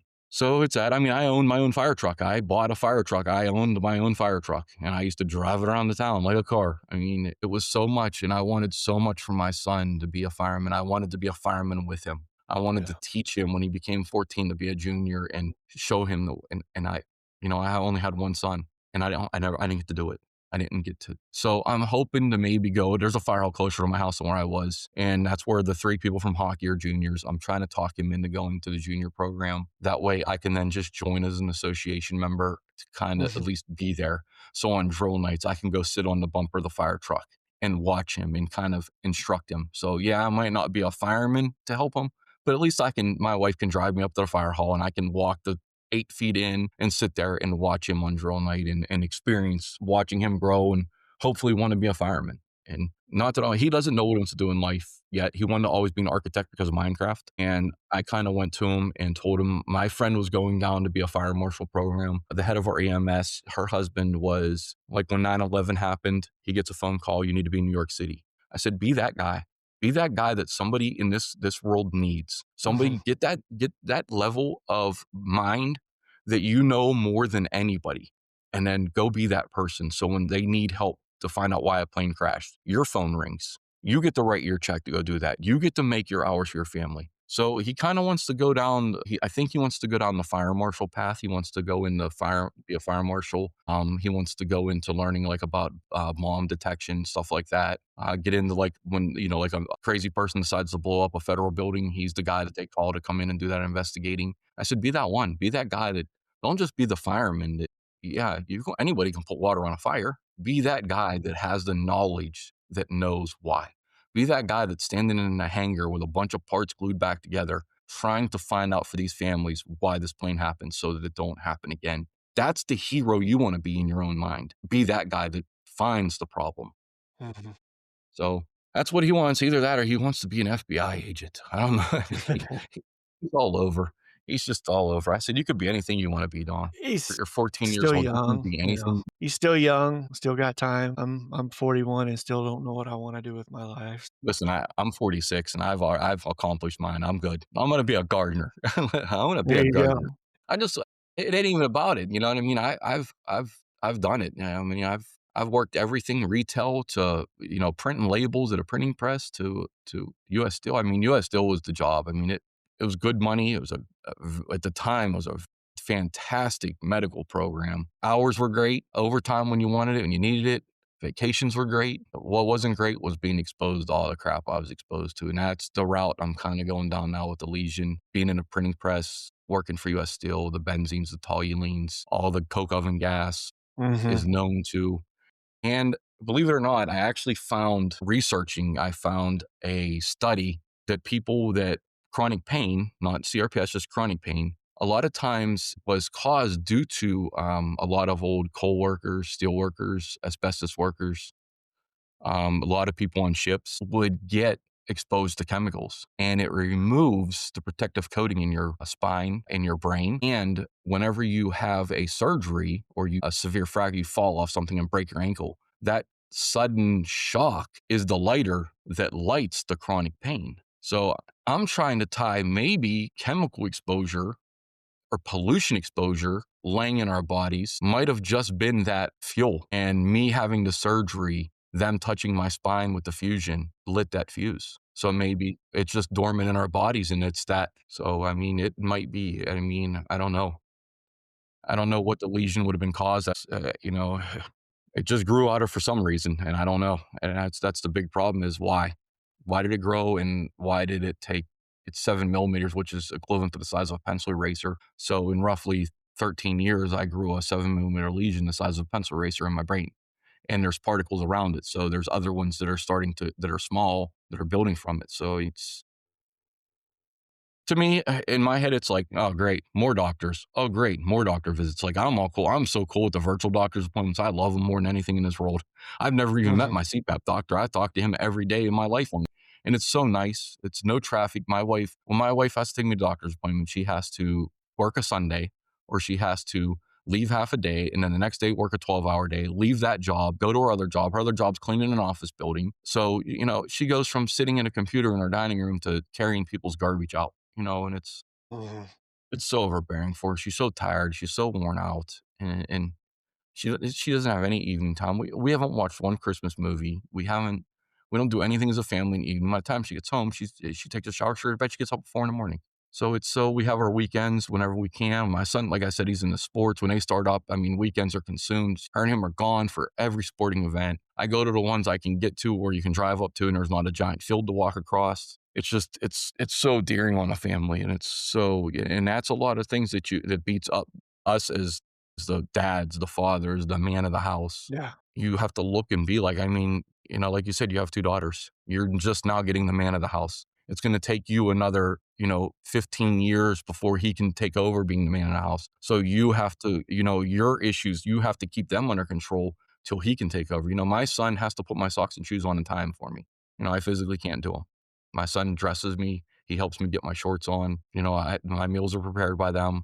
My son at a young age has taken over. He's come the fact he has to help dad. And whenever I'm having issues, my wife makes him stay home with me. Like, you have to stay here with dad. You can't go up in your room and play. You need to, and he'll sit in the living room. And I'm like, you don't have to babysit me.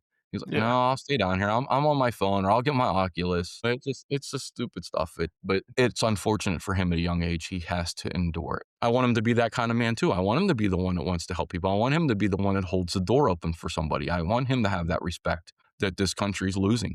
Be that next generation because he's going to be, Absolutely. unfortunately, the generation that's going to be in charge of me when I'm older. And I don't want him to be the generation that thinks that every time in Fortnite, when you die, you respawn. I don't Mhm. want him to be the one when he's playing Grand Theft Auto, that's how you treat people, and you have to get out of reality and get out of your video game and you have to learn this is what life is. And you're going to learn it with your dad. And I'm sorry, you're going to put my socks and shoes on today, bud. So, but that's what it is. It's getting the whole family involved and getting them on the same page. And I feel he's there and he's understanding of it. And it's just still being the It's dad. good that you have You have that. to still maintain that with the family and you have to do it. And hopefully my battle with disability will come serve me in my way and I'll win that. And that'll take one of the burdens off of my wife and a lot of the burden and stress off of our family and just getting that at least the financial burden that you deal with the pain burdens, you deal with the stress of everything that wears you down, the mental, like, I'm not the man, I'm a burden on everybody, but then you deal with the financial aspect of it. And you don't realize, like, your doctor's appointments, a specialist is 60 for me, a regular doctor's visit's 30. Prescriptions every time they come in are anywhere between 50, 20s, and 30s. When you get 4 prescriptions done a week, I had 2 doctor's appointments this week. There's $90 gone. Now you get, $100 more dollars in prescriptions. And it's just like, you don't think like, hey, I'm taking 9 pills. This is crazy. But then you add them up every month and you're like, I'm paying out just in doctor stuff a month, $1,000 a month. Like, where do we get this extra money from? We're a two income off a one person family. And Mhm. it's overbearing. And you look at the system and you're like, disability, I've paid into it my whole life. I stopped paying in. I was a 1099, like I said, in 2020 was my first year working 1099. So I paid into the Social Security system until 2019. My credits don't run out till 2027. That's how much I had paid into the system to make sure Yeah. I didn't have to work a day from 2020 to 2027. Mhm. And it was created for people like us.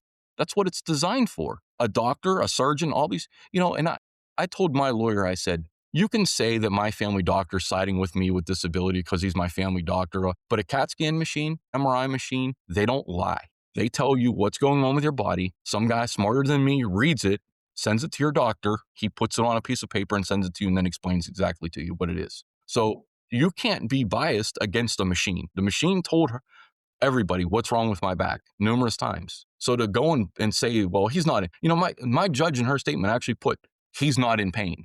How do you know? My Yeah, first exactly. denial letter from Social Security told me, when I filed for it, I was 44 my first time. They told me I was too young to be in pain. They said, you are too young to be in pain.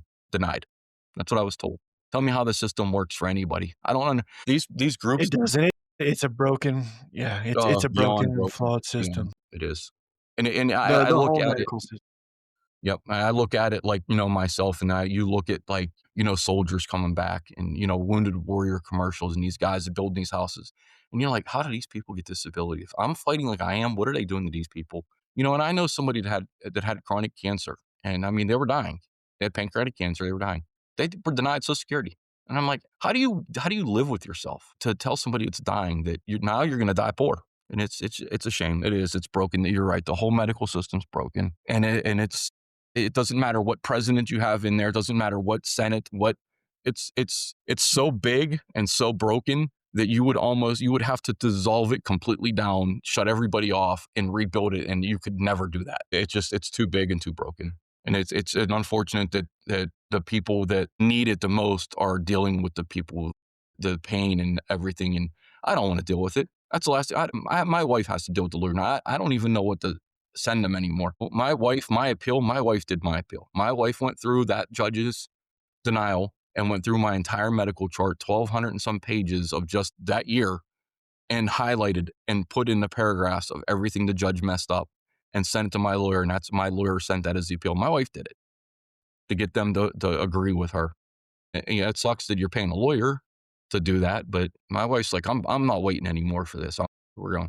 So my wife, I said, listen, when I get on with the judge, because it's virtual, I was like, you can sit there for him. You can sit right behind me. And just I'll spin around and you start talking. So it's crazy to deal with what we deal with, and you have to deal with an even more problem. And me, like it's like a little snowball at the top of the hill, and it's rolling down, and it's getting bigger, and it's getting bigger, and it's getting bigger. Every time I go to the doctors, it's, hey, your thoracic spine. Hey, it's your lumbar.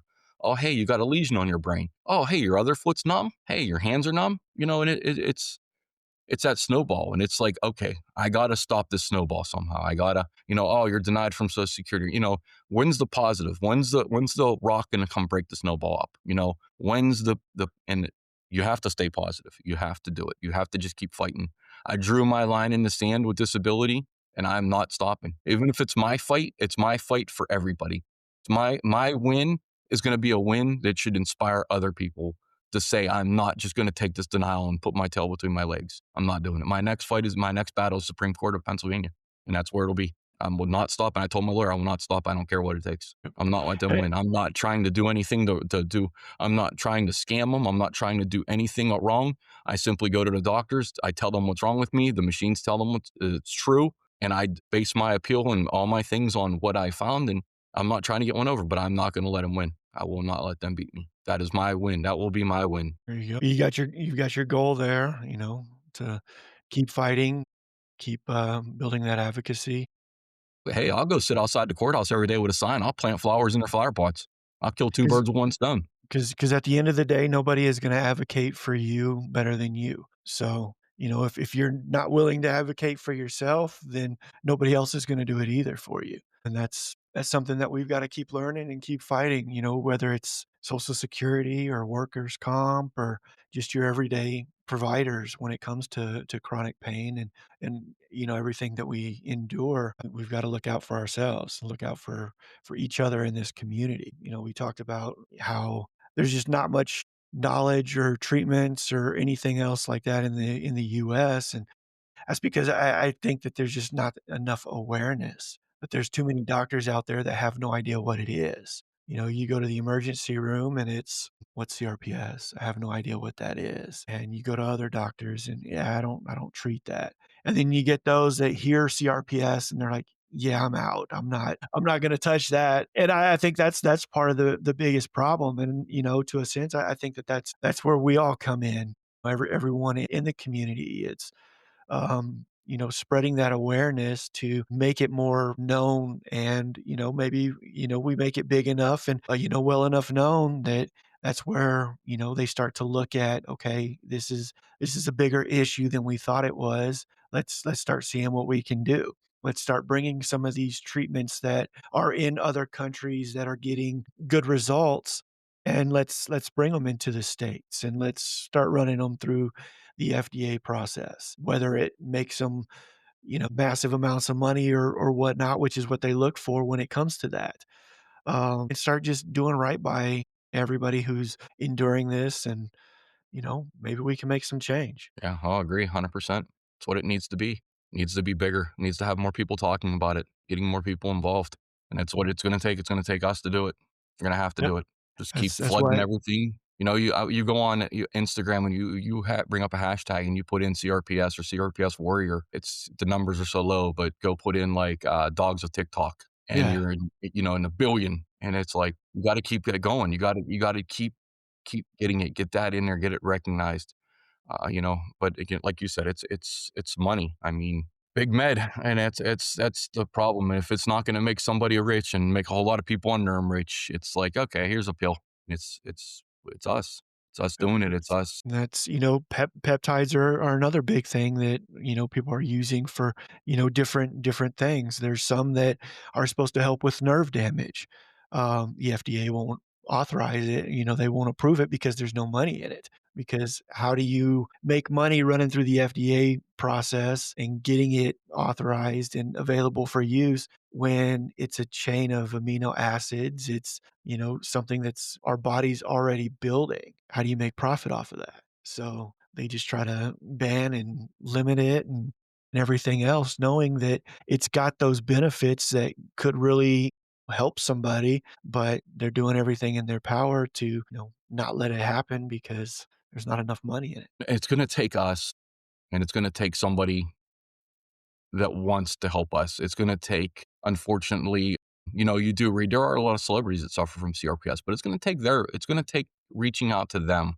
It's going to take their mouth. It's going to take them wanting to open up like you did. It's going to take them getting out there and publicly speaking about it and, getting it broadcast where more people are looking at it, where a Google search engine for that day is going to be like so high in the CRPS numbers of people looking that it's going to start getting it and maybe get a pharmaceutical company or getting somebody that's got a lot more money than I'll ever have to start putting money to that and saying, hey, let's start researching. And unfortunately that's what it's going to take. And that's It we is. we have to pay the price for it until it does. And we're going to Mhm. have to keep doing the trials and doing, like you said, what might work for you won't work for me, but what works for me won't work for the next person. And I think it's staying positive, keeping your mind out of it and look for tomorrow and have that hope that they're going to eventually find some combination of something that's going to give you the relief that then you can talk about in maybe a group or on a Facebook post that might get somebody else relief. And out of that, maybe a million people that go and try it again. If 10 people get that relief, then that's 10 people they can share. That eventually, we're going to find enough common denominators between all of us that a certain drug combination is going to help a percentage and a certain is going to help another percentage and a certain. And if we can try to get that where somebody like the Cleveland Clinic or the Mayo or somebody like that is going to have a program where they can get this out there and make it affordable for people to be able to travel and get this type of treatment, we can Mhm. do it. Just like with a ketamine treatment. I mean, UPMC hospitals, they only have one ketamine doctor. He has a year and a half wait list. So the closest ketamine for me is Arizona or Mhm. Mexico. The cost of that, there's no way. It wouldn't even be a thought in my mind what it would cost. Even what they do in UPMC network with ketamine, but it's the side effects. I'm already unhappy in the mindsets that I'm in sometimes when I'm in pain. I don't want to get given a drug that's going to put me in even a worse place Mhm. that I'm not going to be able to get out of it.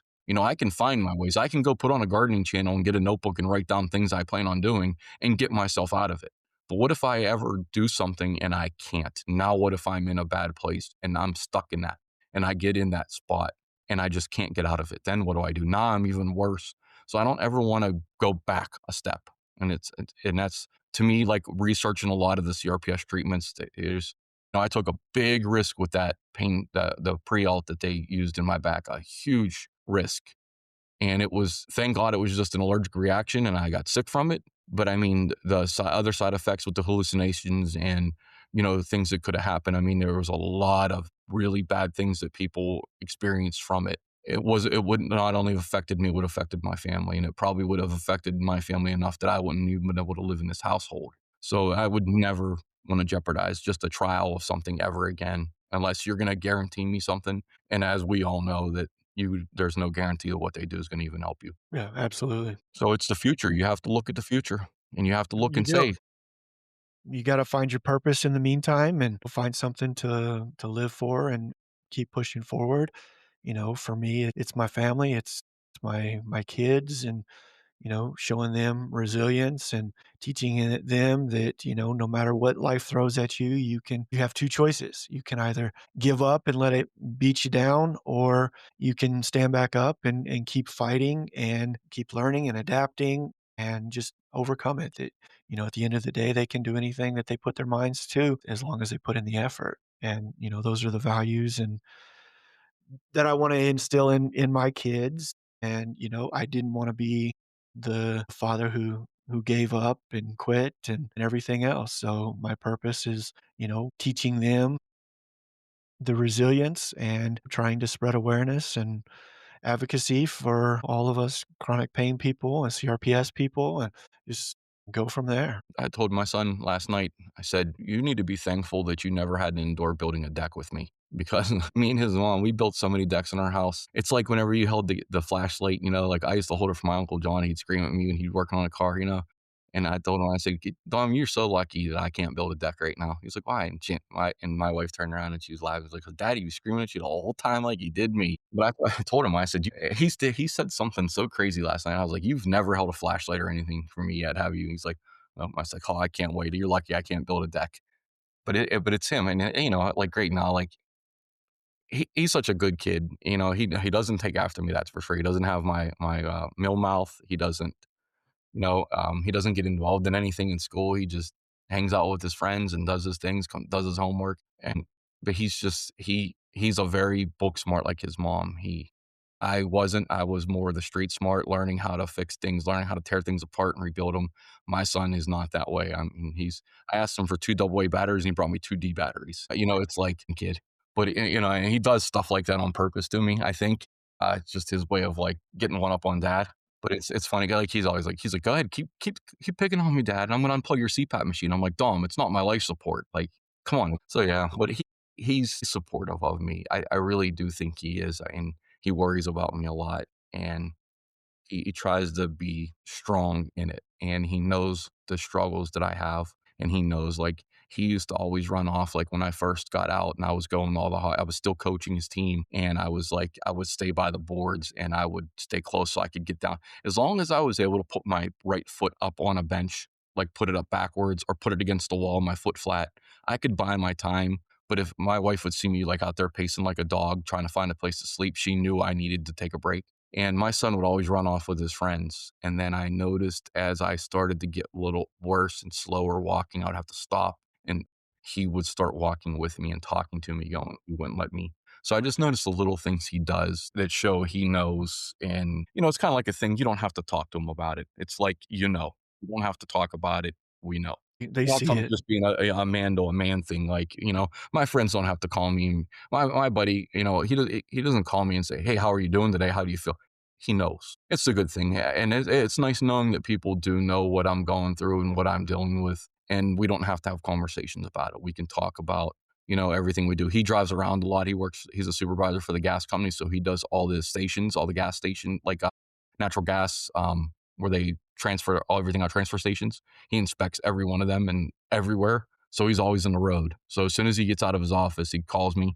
So like 2 days a week, sometimes we get a good couple hour conversation in, and it helps. It's nice to just be able to talk to somebody, and we share so much. We're both model railroaders. We're both firemen. We both own Dodge Rams. Our kids grew up together. So I worked for his parents' hardware store. I dated his sister. Like there's so much together, and we share so much commonality. And he blew out his Achilles at a fire, and he was off work for a long time, and he called me and said, I don't know how you deal with this pain every single day of your life, and it never goes away. I was like, no. So now he said about, I seen him yesterday, and he said about, he's like, dude, my leg hurt so bad in my foot today. He's like, "How do you do it every day?" And I was like, it just becomes part of your life." I said, "Jason, I've been in pain for so long with my back and that I can't, it's been so long, I don't remember a day when I wasn't in pain." And that's another thing, like, if you've dealt with it for a long time, try to go in your head and think back to a time that you don't remember being in pain. I don't even remember that time anymore. I don't remember if it was a trip to an amusement park or a family reunion, or just I can't even place a day that I can remember where I wasn't, like, hunched over or limping, or, and it's crazy that that much time has elapsed in dealing with this, with the back and now the leg and the head, that it's been so long. And you think, like, I always, I say that I'm 46 with a body of a Civil War soldier, and it's crazy that at the age limit you are, and you feel so beaten up and battered. And I get, I wasn't easy on my body. I did everything I did was a strain on my body in life, but I would expect to have gotten 46 years out of it. I was hoping the warranty would have been a little bit longer than 46. And now it's adaptive living, and it really is. It's what works for you. And my unfortunate thing is that we have a powder room on our first floor, but we don't have a shower or any way there. I was going to, this winter, I was so despaired. I was going to actually put up shower curtains on our back deck and just run a garden hose off my hot water tank, just so I had at least a warm shower, go out on the deck and just shower. At least Mhm. I have been trying to force myself to do our steps one more day. So, like, I try to shower every other day. I've been trying to go at least hit the weekends and do it. Mhm. But it's cleaning yourself in the sink and wiping down and trying to smell fresh and shower fresh clean. It ain't the same when you have to do it when you're not in that shower. You can wipe off as much, you still feel like you showered in the sink. Yeah. And it's you just, until you experience it, and it just becomes part of life. Like when I Mhm. had my first surgery, like, hey, it's cool. I get to wash off in the kitchen sink. I don't have to go upstairs. Now it's every day. You're like, I want to go up these steps. Mhm. Like, I'm going up these steps. I'm showering today. I don't care what it takes. And as Yeah. long as if I come up to cut my hair, because I did spend a lot of time standing, before I go down, I do have to sit and rest. And then I go down extra cautiously, like I make sure I don't fall on the steps. So at least if I can get a break in our bedroom and sit down and relax. Mm. But it's even like, even if I would try to force to come upstairs and just sleep in bed with my, like, she gets up early. I'm up all night. I'm constantly, my legs are moving. I've got like 100% restless leg syndrome from the pain. The CPAP machine's on. My back's uncomfortable. I'm constantly adjusting to bed, head up, feet up, 1,000 times. It's not fair to her. It's, even if I could get here and somehow put pillows or even get an adjustable bed in this room, with me just tossing and turning and kicking, she's gonna be up all night long. And it's just Mhm. not, she needs every ounce of sleep she can get. Yeah. So it's better for me to just be where I'm at, and she can get the rest that she needs, and I'll endure that hospital bed until hopefully they find something better for my life. My ultimate goal is hopefully I can get my disability and just put in a stair chair, at least to one floor. I'm not worried about doing one in the basement yet, but at Mhm. least if I can get one to come to the second floor, at least to where maybe I can just get a nicer looking hospital bed and put it in the same room with her, or get a split mattress. They make the two, the adjustables now, where one side can, she would Mhm. have one side and I would have, at least I wouldn't be constantly beating on her. So that's the goal, is to hopefully get that and get the disability and get financial things put under control to where I can invest the money and start to maybe retro. We've looked at selling and moving, trying to find a 1-story home,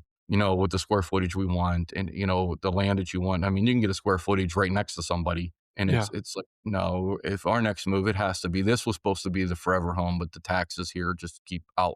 It's crazy. So Going up. having 3-story house and everything else, it's like, this house was perfect for me when we got it, and it's like, hey, you got CRPS, this is the worst house. Like, you just put a sign on here, if you live with chronic pain, you do not want this house, because it's like 20 steps to the top of the street. Our house is below grade. It's 3 steps down, 3 steps back up to the house, a step into the house. There's steps everywhere. Yeah. It's like, hey, you got chronic pain? Nope. Don't move here. Yep, that's how mine is too. Yeah, even our, Man, our it's pool, I never got around to building a deck on our pool, so we still have a ladder to get in. And it's like that water, taking the weight off your body, which, water therapy is good for CRPS. It's mhm. so hard to get up that ladder and get down those steps. It's so complicated. And, I used to be a very average, I used the pool 2 times in 2 years. So Mhm. it's like, not even saying if I had a deck, it would be any better, because I got to walk all the way around the house, go in and Yeah. then try to make myself out. But like, I figure once I get in the pool, as long as it's warm in the summer, I'm good. I'll stay in it all summer. Just bring my food and stuff out to me, You know, the wrinkled skin, I'll try to get out above. We'll try to rotate it around so I don't lose all the skin. But Mhm. and it's trying to do that. The hot tub, it's kind of, but it's the hot water. Hot water, man. It's like you said, it's like glass. I don't know Yeah. what it is. Cold water to me, it feels good on my neck, on my back. Hot water, leg, and I can let it hit the front of me. But if it hits my knee down, my goodness, like I got to keep that leg all the way back against the one corner and turn the shower head away. But even just if it splashes off the wall and hits it, it's like glass, like you're literally being shot with glass. So Mhm. it is. It's a struggle, and it's like I said, you have to come to terms with it. You gotta, and you have to like endure it. And like me, it's my right leg. I always said I'll just stick my right leg out of the shower if I have to. If it starts getting to the point that I can, I'll just stick my leg out. I don't care. Yeah. And it's you just find ways to adapt to it, and you find ways to do things, or you get a son and make him start doing them for you. Yeah. Well, man, this has been great. I've loved hearing your story, and I'm definitely looking forward to staying in touch and keeping this going. And hope nothing but the best for you and in the gardening and truly finding your purpose. Yeah, it's all we can hope for, and hopefully they, like you said, find something one of these days that really starts to help you get through all of this and ease your pain a little bit so that you can improve that quality of life and maybe be able to take a little bit off your wife's plate and all that. I know how that is. My wife's got two jobs herself.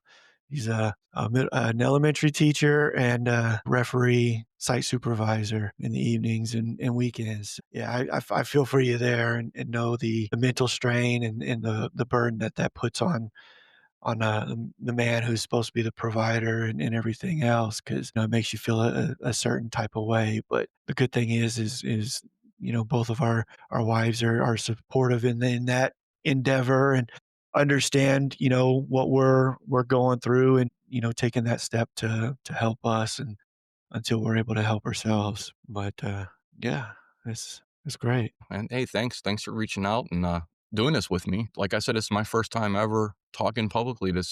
I've kept everything in a closet and never Mhm. really want to talk about it with only just friends. Not even really like my family really even knows. But it's been great. It's been nice sharing it, talking with you, hearing stuff, and you don't really face the reality of it until you talk to somebody that has it and shares it with you.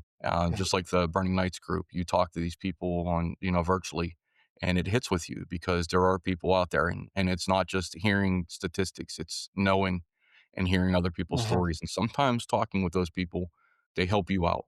um, and Yep. mentally it'll help you out, and just Mhm. making that connection with somebody, and it don't matter where they are in the world, you make a connection with them. Yep. But like the biggest thing, like your followers and everything too, they need to, hashtags are real big right now, man. Hashtag the CRPS and the CRPS warriors. Get the numbers going, get the hashtags going up. Mhm. Let's start getting it recognized. Start getting more people involved. Start maybe reaching some people that have the affluential pull that can get it out there and start making a name. It'd be nice to see some movie star or something standing on stage somewhere talking about CRPS and getting one of these Yeah. drug companies or somebody to research it and try to find the cure for us. And that's what it's going to take. It's going to take our word of mouth and getting it out there, and that's what we all have to do. Yep. So make the That's contacts you need to make and keep fighting it. That's all you got to do. exactly. Exactly. We've gotta keep, spreading the word and doing what we can because if we don't, who's going to, right? Yep. That's right. It's all up to us. Doctors are just going to write us prescriptions, give us pills, man. It's up to us. Keep Mhm. running your mouths. Keep talking about it. Keep getting the doctors. Get their minds working too. Get them talking to other doctors. Get them, those doctors they're all affiliated through, they go to all these teaching seminars and stuff like that. Get these guys talking at lunch. And all it's going to take is somebody somewhere someone's going to trip in their brain that maybe it's something they did in the past or something they worked on that did something that they can go back to that there's very smart people across this Mhm. world, and that's all it's going to take is something somebody might have done. I mean, you look at how things were invented. A lot of WD-40 was invented by accident. Mhm. Okay, so I mean, it's going to take is somebody that did something, and it might be the trial that might not again work for all of us, but it might start helping some of us. And if we can build from there, then we can really build on trying to help the world and trying to help everybody. Yep.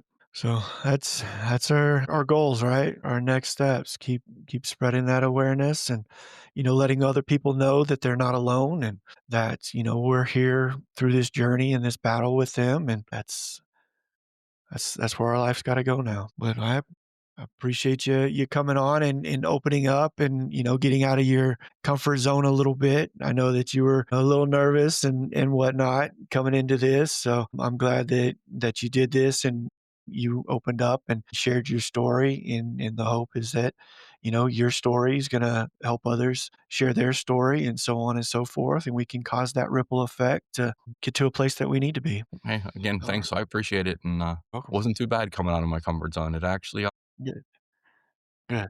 relieved one of the stresses of actually being in my head to actually talk about it. It was actually like you kind of feel relieved that you're not just talking to it with a family member, or a friend. You're talking to it, and it's just like you're just talking. That's it. What you just heard wasn't a polished comeback story. It was real life from a man who's fighting through it day after day.